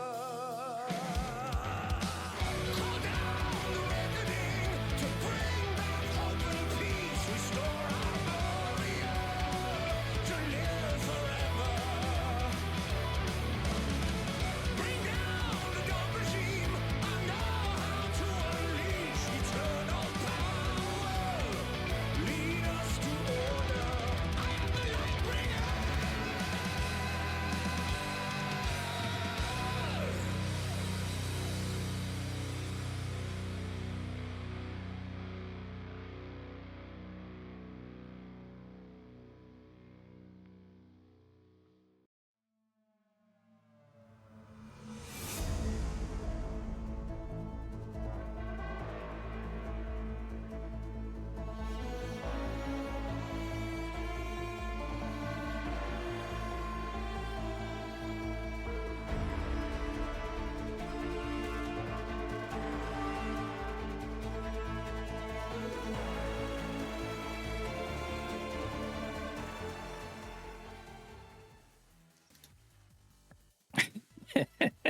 Already starting off strong going into the next game as Loki beats up my colleague over here. Bans are already gone. Keep in mind, this is Fearless, which means that 25 champions are not going to be available for this fight. We do have our first couple of picks. We do have Jarvan. Thank God we have a Jarvan. We have a Galio. Galio is a double-edged sword because while you have Galio, you need to have damage to offset the fact that you have a Galio. Other answer is going to be a Kali and the Zac. I do like a Kali, but in my opinion, I only like her top lane. I don't like her mid right now. This is Blocky Panda's best champion. It has been banned against him all series, and they're letting him get it game 3 because they said, we have Galio as an answer. But also, the Safari draft, they just won the draft already with what they have. They have the Zodia comp. You have Jarvan Cataclysm with a Galio ultimate. You have Hextech Ultimatum with a Galio ultimate. That is like what you dream of when you draft a Galio, is having these two champions to pair up with you. Also, they have some pretty good ways so far to cancel the Zac dash in. You can, use your Jarvan knock up to stop him, the Galio taunt as well. But now Malphite is going to be picked. And now you can do that because the top and mid have already been picked. But if this is a world where McMittens does play Galio support, you can just pick Silas as Monkey Safari and put it mid lane and be happy with it, because then you just have Malphite support, right? Right, you just have Malphite ultimate. Like, Malphite innate counter in League of Legends is Silas. If there is a Silas in the game against the Malphite, I think Silas has like a 68% win rate if Malphite is in the game. And it's like something ridiculous like that. It's like the biggest win rate in League of Legends just because of how strong that ultimate. It is the best ultimate you can have for Silas. So who knows what the idea is here, but we're getting more 80 carry bans. So there's no Vayne, no Zaya, no Zeri, no Jinx, no Smolder. For Buck, no Seraphine. For Buck, no Mel. And now, no Kate. We got Ashe, Sivir, Lucian, Draven, Senna. We got like nobody. Like we're getting Lucian and like Yunara. Samira. Okay, we got Ezreal. Okay, you do So say we do Yunara have for that? Ezreal here. I do actually. So despite the fact that I think that you shouldn't be playing Ezreal below like Diamond 2, you know, if you're comfortable with it, it can be decent. But even the pros struggle to make Ezreal work right now. You know, Lucian. Okay, thank God. I do like the Lucian a lot better. That makes a lot of sense. It pairs with the Malphite. It pairs with the Akali. It's got all of that burst damage. And here's another good response. I do like the Varus. I am still a bit worried about the damage of Monkey Safari because and I don't remember if AP Varus is a thing right now or not. I haven't looked in that, so my colleague will have to tell me here in 1 second. But I am worried about the AP damage on the other end, and we're not even looking at that. We're looking at Ashe. I feel like Ashe is a mistake here, in my opinion. I feel like she doesn't have the same kind of oomph and the same kind of damage that she needs. Chong very much so disagrees with me, but we're going to see it locked in either way. Ashe really good into Lucian. He kind of doesn't get to play the lane because Ashe is really good at trading in lane. Also, you already have enough damage that can come out from this Camille that you don't need another high damage AD output. But like you said, you're kind of lacking in that AP department because you have gone for the Galio mid. But Monkey Safari can also just pick up. They can't. I forgot they banned Seraphine, so you can't even go Seraphine Ashe bottom lane here. I mean, if you want like an AP support, you can pick Lux, but like I really don't like it.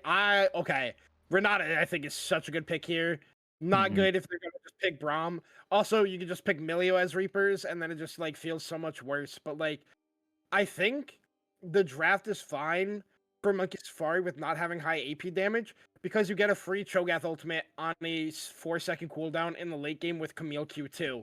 So you can just eat through these tanks, and I think like there's enough survivability and like single target lockdown for this, not only for the Akali but for the Lucian, that Monkey Safari can make this draft work really well, and it is very synergistic. While Connor at Reapers, you need Zach to be landing those engages. You need the ultimate from your you need the slingshots to hit from Zach. You need Gav to hit these ultimates as the Malphite. Otherwise, you really don't have any engage. You have like decent like poke and chip down, but like overall, this game is going to come down to team fight 5v5s, and I think I like the identity that Safari has in this game.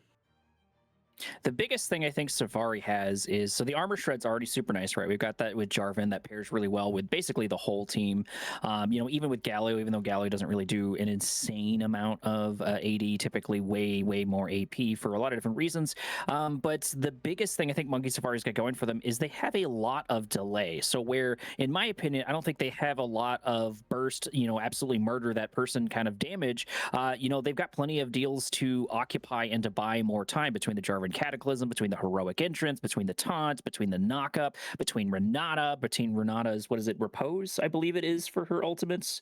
No, Hostile Takeover. Renata Glass, yeah, Hostile Takeover. I don't know why I thought Repose. But Hostile Takeover for Renata will do a whole bunch, especially because we've got a Lucian here in the background. And if Lucian and Akali are right next to each other, that could potentially zero them out. But when we look at Conduit, they have a lot of go forward. They have a lot of sort of assassinate the backline, which, you know, there's not a lot of squishy people aside from Ashe and Renata. And Renata is anti-engage. But, you know, Conduit very much so wants to go forward. And I do like the Braum pick, in my opinion, with Lucian. Not only can Lucian activate the passive very quickly, but if you've got the rest of the team here, they're all going to be wanting to go forward. So Braum needs to stick around Lucian for the protection, and I think Braum's a good answer for that. Yeah, definitely gonna be interesting. Braum is also good into Renata because you can block that hostile takeover with your Braum shield. So it really comes down to how McMittens is actually gonna be using this ultimate and look for those angles. Like we've seen so many like flash Renata ults. There are also ways to cancel your ultimate animation that not many people know about. If you throw your Q backwards, flash and ult at the same time, it actually cancels the animation from your ultimate because of the way the Q interacts with the ultimate. But not many people actually go for that combination on Renata because it feels really bad to do so. But there's still many angles you can actually make this Renata ult work and come from different angles. But like you said, I think there's so much CC and peel on the side of Monkey Safari that it's really good into what Conduit has. But really, it doesn't matter what you or I think about the drafts because everything can be drastically different on the Rift. That's the only way to determine who is going to win this series is when we get onto the Rift for game number 3. Teams are finishing up in client drafting and waiting for spectator delay, but we'll be back in a couple of minutes, so don't go anywhere.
Alrighty, at last, we're moving into the final game of, I guess right before the playoffs. And we're already starting off with a bit of spice as a 5-man stack runs into the bot lane, but looks like Key's going to see it and hopefully gets out of there sooner rather. Why are you sticking around? What are you doing? There's no way you don't see them. Okay, Gonna walk forward. The Q is not, okay, we're going to get out. I was like, are we really going to die here?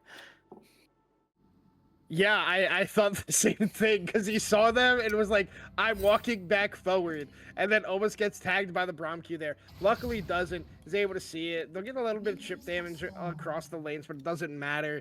Gav rocking the Shamrock Malphite, what a lot of people think is the best skin for Malphite. I disagree. I'm a big Coral Reef fan myself. I love the 450 RP Malphite skins. I think they are some of the best ones in the game because they're just funny and different colors, and that's really it. But otherwise, runes mastery wise, everything is stock standard. Phase rush on Galio indicates I think he's going to go more for that full AP instead of that tanky build with the aftershock. But overall, I think this is just going to be very slow played early game into just looking for team fights around objectives, which is kind of expected in most platinum level games. What is going to be nice, at least for the current moment, Gav should have a tiny advantage throwing a couple of those Qs, but I think once, Camille is able to get level 3, they're going to have a lot more of their kit to play with, and should be able to trade pretty well into Camille, or into Malphite specifically. But the big thing, though, too, is if you don't win that trade as Camille, once you blow your entire kit, you're kind of just stuck there dealing with the Malphite, and he can Q you at the start of it, and then he should be able to Q you at the end of it, plus a couple of AAs. So, it could be pretty hard to trade into this Malphite, and so far that appears to be showing true. But we're not level 3 yet. We're going to pull in Buck, but there is the shield down immediately. I don't suspect too much is going to happen other than a bit of damage.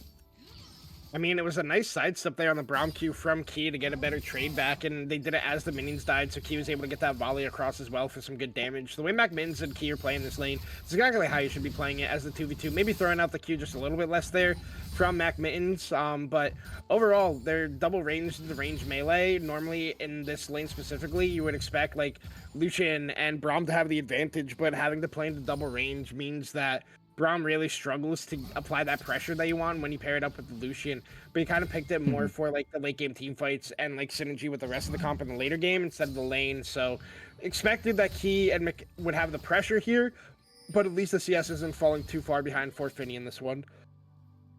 And a lot of times, Braum wants to look for those melee other supports in order to trade in with a Q and capitalize on that for an advantage. Frost and Blocky Panda duking out. Don't expect too much to happen there. And then, of course, as you mentioned before, I believe in draft it was, Lucian has a hard time dealing with just sort of, Ashe in general just gets 1 or 2 more shots on them. And then Lucian struggles so hard to get away, even after his dash. Yeah, especially because of the range. Like, Lucian is one of these shorter range 80 carries. He's at, like, the same level as, I'm going to hold my thought, as Batman is looking in the bot lane Mac as well, but nothing going to come from that. But, I mean, Lucian does have a shorter range. I think he has the same range. Oh, Zach in on Frost, locking him down. We're already about a half HP. Blocky Panda coming in, but I got to pick up a taunt right there at the end. Batman once again here for the save. The Flag and Drag should do a lot if Frost's able to return, but it looks like Blocky Panda going to try to lock down Frost. Flag and Drag over the wall, and the first blood is going to fall to Akali. Yeah, I mean, Blocky Panda played that extremely well, was able to get the kill there onto Frost, who did overstay just a little bit trying to walk back in there, but Blocky finds the angle, gets it. A lot of pressure onto Funny Dud in the bot lane, as well as Finny started walking over to try to, like, help make a play happen for the rest of the team on the map. But like I was saying before, like, Lucian with having this shorter range is going to struggle into Ashe. Frost just missing out on that taunt. But, like, Ashe is kill. Hold on, Zach bot lane. Oh, Zach going in. Notorious looking for an angle. Going to pull them directly into the minions as Renata tries to buy them all the time. The exhaust coming down on top of the support as Key is completely ignored. Going for the Lucian. Notorious is here. We should have another E up soon. So Key needs to be very careful. They're going to try to return a lot of damage. Ashe doing a whole bunch of work, but so is this Renata as the gank is unsuccessful in the bot lane. Yeah, I don't like Key. Oh, Blocky gonna take a lot of damage on the TP back in, but gonna just be fine. I don't like Key trying to force the kill there on the Buck, flashing for it as well. I think we just played with Mac Mittens, it actually works out so much better, because Mac had a great Q to cancel the engage coming out from Notorious TLP, but then also if you get that W and stack up that Hail of Blades, or sorry, not Hail of Blades, that on Key on this Ashe, you actually get so much damage. There's a nice use of that E from Baki Panda, gets him out of the Flag and Drag coming out from Batman, showing his mastery on that champion, level 30 skill mastery on that one.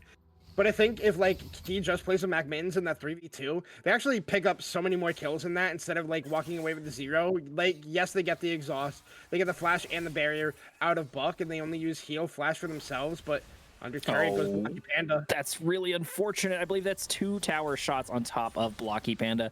Frost playing that really, really well, timing that, spacing it out for sure, doing a lot for him. And at this point, Void struggling. But the thing I think we've got to note here is, you know, Malphite doesn't have a lot of mana right now in top lane, and he does not have TP. So this is a good opportunity for them to go in the taunt, trying to happen in mid lane. But I don't think it's going to happen. Like you said, Blocky Panda very, very confident with their Akali, and it very much so shows.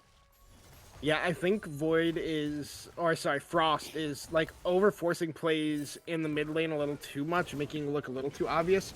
You can just like kind of bait in Blocky Panda because he's been looking for these aggressive trades and then be able to go for it. His Dragon is started up here by the side of Conduit Reapers. Blocky has pressure in the mid lane, makes it hard for Frost to roam over. Batman is in the area, could look for the Flag and Drag, flash out, but just going to be willing to give this first Dragon away. Your bot lane is on a reset, they haven't recalled yet. Frost has to push out this wave before he gets a reset of himself, so I'm fine with the first Dragon going over. It's not the end of the world for the side of Monkey Safaris, because they do have CS leads across the board, and despite the first blood going over the first Dragon, they are dead even at gold at this point in the game. I don't necessarily blame Batman for not going for that one. It's just the first Drake. I feel like if you're unsure about giving up a first Drake is not the worst thing, especially if you can orient yourself in order to get your hands on these Void Grubs, which should be up in about 40 seconds or so. I doubt we're going to get rotation unless Braum is literally proving me wrong right now. Yes, he is. Yes, he is. Okay, never mind.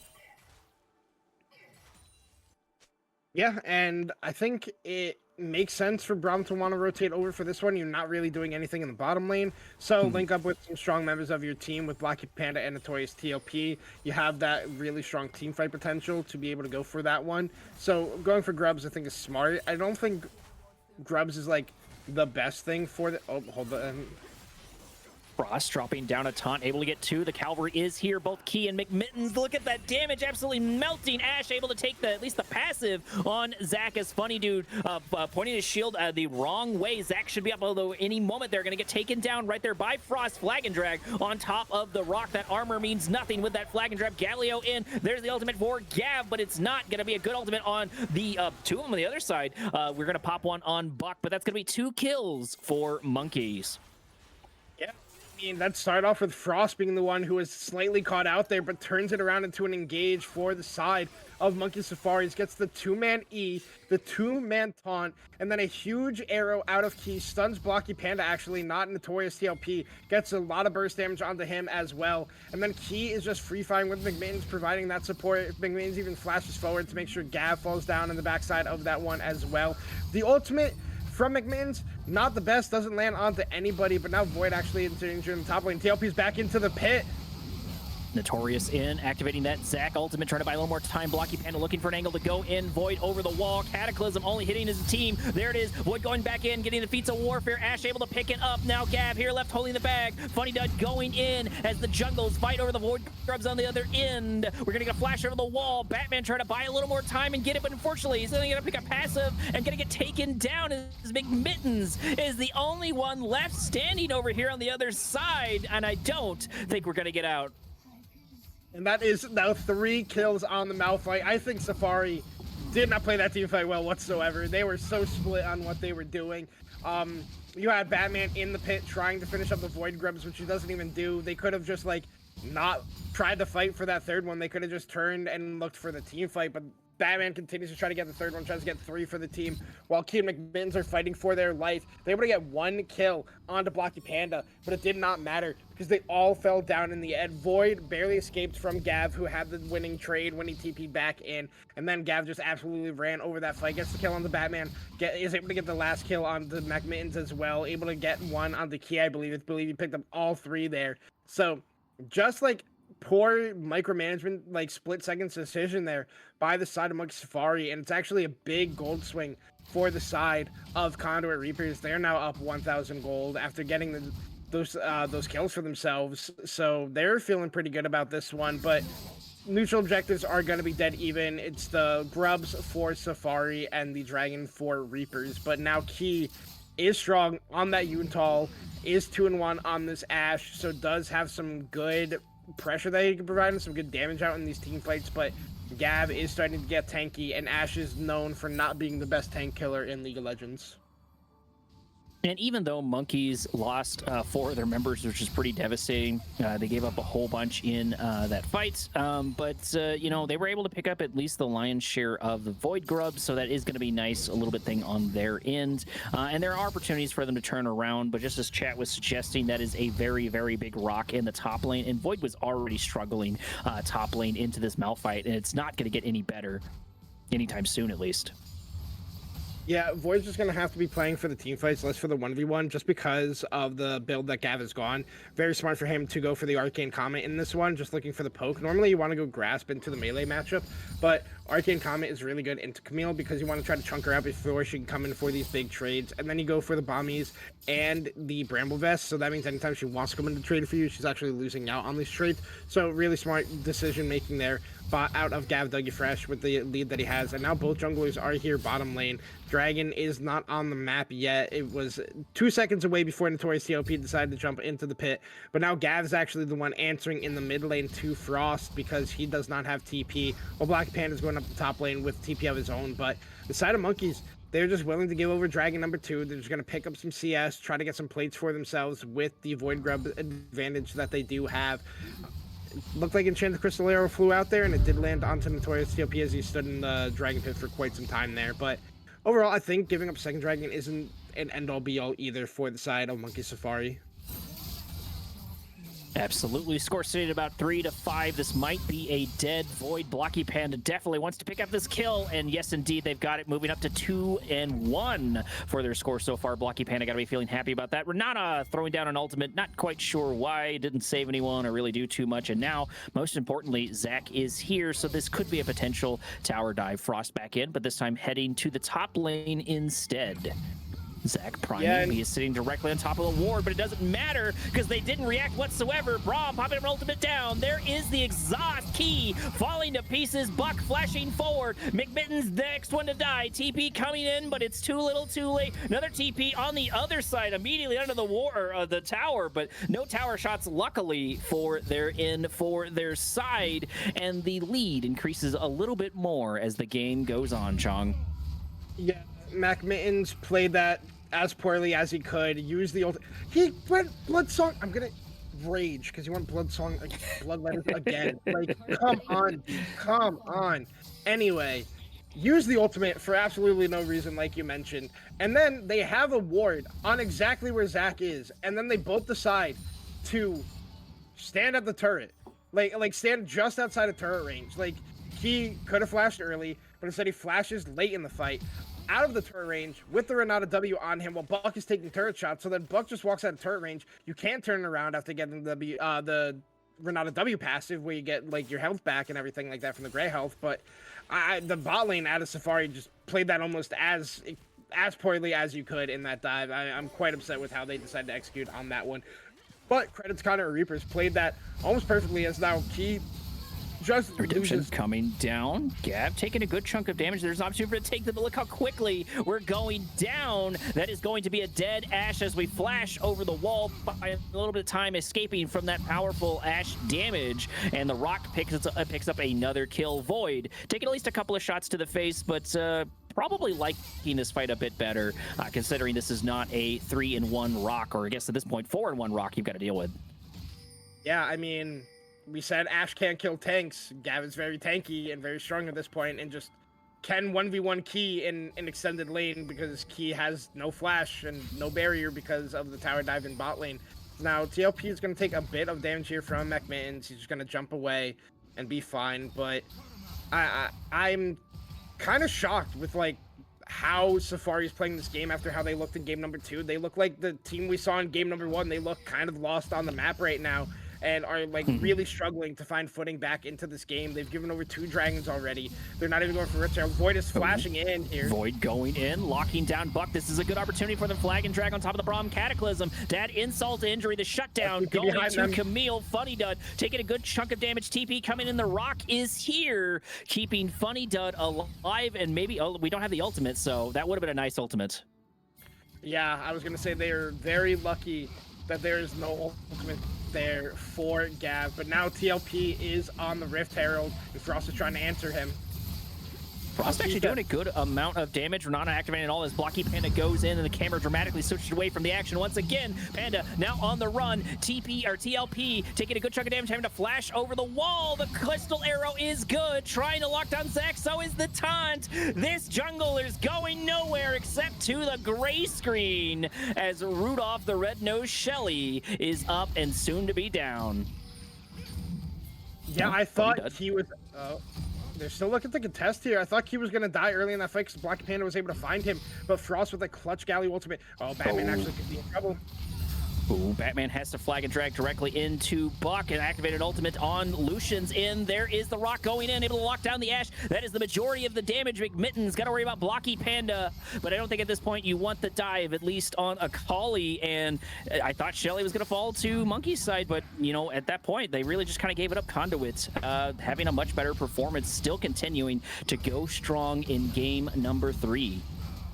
Yeah, I thought Herald was going to be in favor of Safari too, but once again, they kind of play a fight as poorly as they could and just get absolutely run down. The Super Blast Cone sends Batman in the opposite direction of the rest of his team, and then instead of just trying to run away and using flag and drag defensively, he goes in on the Buck, does get good damage, but then Key is just in the middle of nowhere. McMittens has already run for the hills. Key gets caught out by the ultimate from Gav, falls down. Batman barely escapes with his life, and then the Herald is just picked up by the side of Conduit, and that is the feats that they are going to get as well, because they did get the first turret. They have 3 neutral objectives now. Dragon number 3 is spawning. Rift Herald is going to be used in the mid lane. You don't have a Bard ultimate to stop this one from getting the charge across in this game, so it's going to do some damage to your turret. Gav is in it as well, looking for multiple knockups here.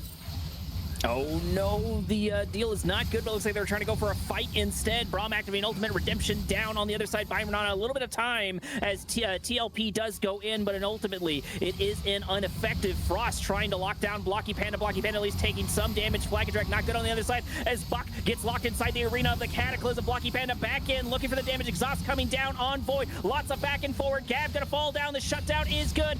Funny Dud trying to get out of there. Another flag and drag. Batman underneath tower fighting the Zac. Zac's gonna fall to pieces. Batman still somehow alive as Void goes back in, picks up a kill. Blocky Panda and the supports are the ones holding down this fort, but that is gonna be a lot of dead Conduits. Finally, Safari played that well. He got peeled for perfectly in that fight. He just got the free fire the entire time. Frost also finds a massive flank, gets Blocky Panda before he can get to the back line, and then the engage is there for Batman. Finds a multi-man knockup. McMittens uses his ultimate as soon as it comes up, and Funny Dud is not in the right spot to block it at a crucial time. 3 members on his team get caught by that hostile takeover from that Renata Glask, and that means Key has even more peel for himself. Just gets to sit back there and free fire while the rest of the team is running forward. Safari played that so well, but the worst part is they didn't go for the dragon afterwards, which means we're gonna have another fight for this one, and it is going to be close once again.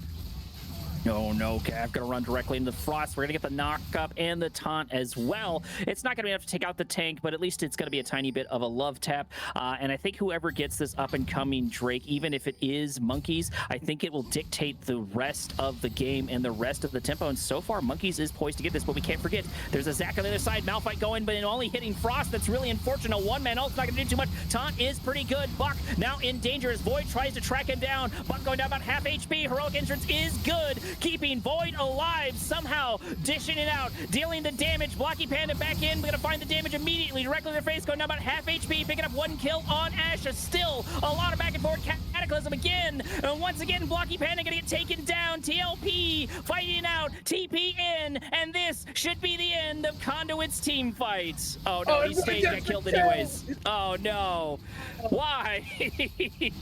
I mean, What a fight from both sides, honestly. It started out really good in Safari's favor. McMittens, another clutch Q onto Notorious TLP to stop the Elastic Slingshot from coming through. Frost, yes, he only got the one-man engage, but it was after Gav Dougie Fresh used his ultimate that only hit on the Frost. So then the side of Monkeys is able to turn that around, focus fire down this super front line of the Zac. Credit to Blocky Panda, though.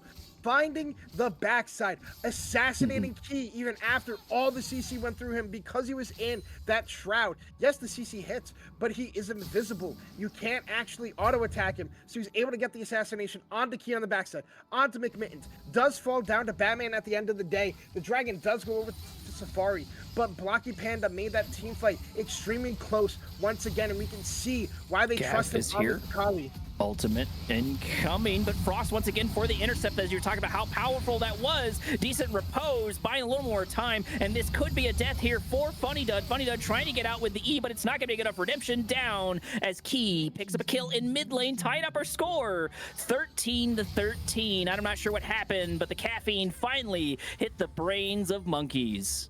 We were worried about them having damage, and it seems at this point that doesn't really matter if the engage isn't working for the side of Conduit, because then you can just slowly whittle down their HP bars, and that is exactly what Monkey Safari is doing. Once you go in and you fail that engage as Conduit Reapers, as any one of these members, you are just not going to be able to get back out. It doesn't matter who you are. You're going to get taunted, knocked up, slowed forever, rooted. You just have no way of getting away if you mis-execute on one of those engages. We've been seeing that a lot out of Conduit Reapers in this game number 3. Maybe the nerves is hitting them. Maybe the nerves was there early for the side of Monkey Safari, but out of nowhere, we are getting a heater once again in game number 3 between these two teams. And with Otacon on the Rift, Baron spawning in 2 minutes and 50 seconds, I expect many, many more team fights to be coming. Absolutely. Sitting at 38K to about 36K with about 22 minutes on the clock, 13-13. Most of the objectives have gone to Conduit, but there is definitely a very clear tempo shift. And you touched on a little bit too, and I'm going to hype on it for as well, is the last 2 fights with Gav is he's been going on top of Galio, but are we going to start a gank over here as Buck falls to pieces? Otacon is up. You got to remember that there's a flag and drag locking down Funny Dud as he melts right before our eyes. And I think at this point, SantaCon should be free.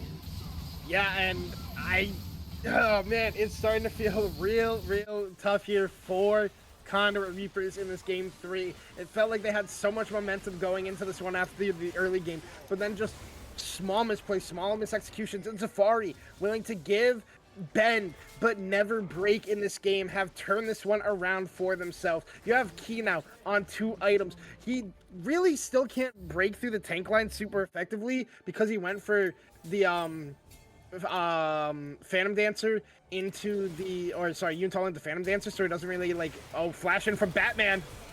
Ooh, the Cataclysm is good. Locking down TLP, heroic entrance. So far, it's only going to be focusing on this jungler. There's going to be the passive for Zac, but this is going to be a very clear number advantage, and I do not think Conduit can or wants to respond to this. It looks like it's only going to be 1 death, so at least good on them that they didn't compound that loss once Zac went down. Not 1, not 2, not 3, but 4 ultimates were burned just to get the enemy jungler off the Rift after you've already taken Otacon and there's no other neutral objective on the Rift. So, I mean, credit to Safari for, like, being willing to push those aggressive plays, but, like, at some point, like, it's like, is it really worth using all these ultimates to kill the jungler who's gonna just spawn before any major neutral objectives are up at this point? But, I mean, like I was saying, Safari has really turned this game around, are looking poised here, looking pretty solid. Buck getting caught out multiple times on this Lucian, and like I said, it is a shorter range AD carry. It is so much more difficult in this composition, and yeah, Void might struggle in the side lane against Gav in this isolated 1v1. It doesn't matter if you can just fly into the backside, find Buck, and kill him at the start of every team fight. And the really unfortunate thing is this is a 5-2 Buck. Buck's been very, very happy, but look at Galio. Galio continuing to do Galio things. Also sitting at 3-1. Buck in a little bit of trouble, but so is Frost. Diving at Galio can be pretty difficult, though. The Cavalry is slowly making their way in as the Crystalline Arrow, unfortunately, is not good. Funny Dud might be left here holding the bag. McMittens trying to buy a little time. There is the shield out and the E for safety, of course. And now we've got a W for safety. W for safety, and then we've got a Baron up on the map already, so looks like we're gonna go for the Drake instead. That is the easier of the two, and it doesn't look like Conduit is in position. Speaking of positions, Frost might have to worry about a little bit of danger over here. Oh, nice. Okay. Blast cone. That was pretty sick. Blast Cone for the save. Blocky Panda trying to knock down McMittens. Did you have the damage for it as Frost tries to get the knockup, but unfortunately it's not going to be a good. Blocky Panda able to space it out. Cataclysm on the other side, and Conduit absolutely divided, and now the conquering is beginning as Galio goes in. Notorious falls down. Buck left here holding a piece as should. Fall down as well. Void picking up a kill, sitting at 7-3, and Gav and Blocky Panda have to run away as the Baron is up.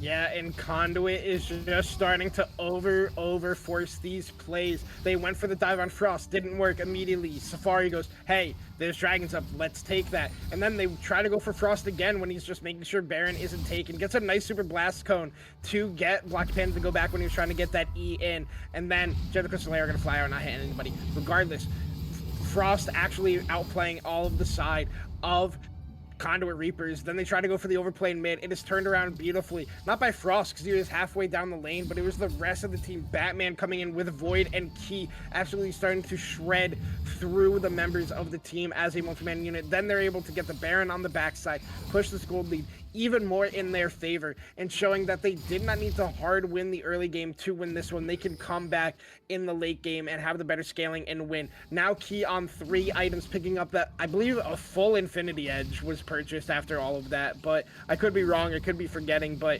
still no super good armor shred. And big thing to remember with Ashe is her auto attacks don't do critical damage, they do critical slows because of her passive doesn't allow her to actually do crit damage. Now we're sitting at about 19-13. Quite a dramatic difference from the 5-minute mark moving into the 27-minute mark. 2 Drakes on each in. Baron on the other side. We haven't been able to utilize it too much so far for Monkeys as Gab gets caught outside in his own jungle, but is able to survive. Same thing almost happened to Frost, but the sieging has begun, at least in the top lane. Key here for a little bit of reinforcements and should be able to take out this tower pretty quickly. I doubt Gav is going to want to take this fight. Yeah, Gav is going to also have to play safe on the backside here. Not playing safe, going to walk directly into this. Gav already getting absolutely chunked, having to activate ultimate, but it's just not going to be enough as Void locks them down and takes them down. Now the T3 is in danger as we're beginning to knock at the door. This won't be a bad time to fight as TLP goes in and Lucian tries to follow up, but it's just not going to be enough. There is going to be the shield down for Funny Dud, pulling McMittens into the tower. Braum activating ultimate. McMittens down to about half HP. Redemption coming in, keeping this Renata alive. Cataclysm down, taking them down. Member after member falling to pieces. Heroic entrance coming in a little bit too late, but it doesn't matter. This might already be the end of game number 3. Blocky Panda trying to get a kill, but it's just not gonna happen. This Renata is such great bait. Yeah, and it doesn't matter if you can kill the tanks or not because of, as Ashe, because apparently the rest of your team is enough to do it. Able to get the big clutch kill on the Gav on that top side after take down tier 1. And then that is just the game from there, able to dismantle Conduit Reapers after who had the early game lead. They come back in the late game. They come back after being down 1-0, and Safari are making their case and making it easier for themselves to make it into playoffs. Now going to be sitting at, I believe, 4-3, because I think they played their week 7 match already. Absolutely. And looking at this, you know, I was not a big fan of Camille. I was not a big fan of Ashe. I was not a big fan of Galio, but Monkeys told me to shut up and they proved me wrong, doing so well. Looking at the damage, it looks like Ashe had about 27k, which is almost double what Buck, actually it is double what Buck had in the end, sitting about at 12k. What a night and day performance. I thought Monkeys had lost their touch, but the consistency shined through right there at the end, Chong. Yeah, and I mean, like I said at the top of the show, is like this team has been on the up and up They kind of had like a couple rocky first weeks, but lately they have been hitting the gas and hitting it hard. Key and Frost have been on an absolute tear, and then the rest of the team is there backing them up. You can see it here. Even Void had a fantastic game. Batman, the super facilitator, again in this game. Sejuani game 2, Jarvan in this game. And Mac Mittens, he already DM'd me about that Bard game, and I already told him his punishment. But in the other 2 games, played extremely well. Like the Renata game, there were some moments where I wasn't like the biggest fan of it, but at the end, it didn't matter because he made enough impact in the game with those ultimates, and also that W as well, keeping so many members alive for so long was a determining factor. And Reapers, I don't know what happened in that mid half of that game number 3 because of the lead they had. Then maybe they got too confident, too comfortable, but it kind of started all to fall apart at the seams, and they just could not like reassemble the lead that they had, and just ended up kind of like puttering out and getting kind of stomped on in the later half of that game 3. With that being said, this is going to be the end of game number 3, but quick item of housekeeping before we do leave. Keep in mind, we are going to be off the week of Thanksgiving, so there will be no cast next week, and I'm pretty sure that's correct. Chong is shaking his head, so yes, that is correct. So make sure, but we will have playoffs after that. Stay tuned for those. I believe we'll post the bracket somewhere at some point when we get that far. Either way, I've been your host for the evening, Korak. He has been Chong. We've had Loki on production, and most importantly, this has been Blue Water Esports.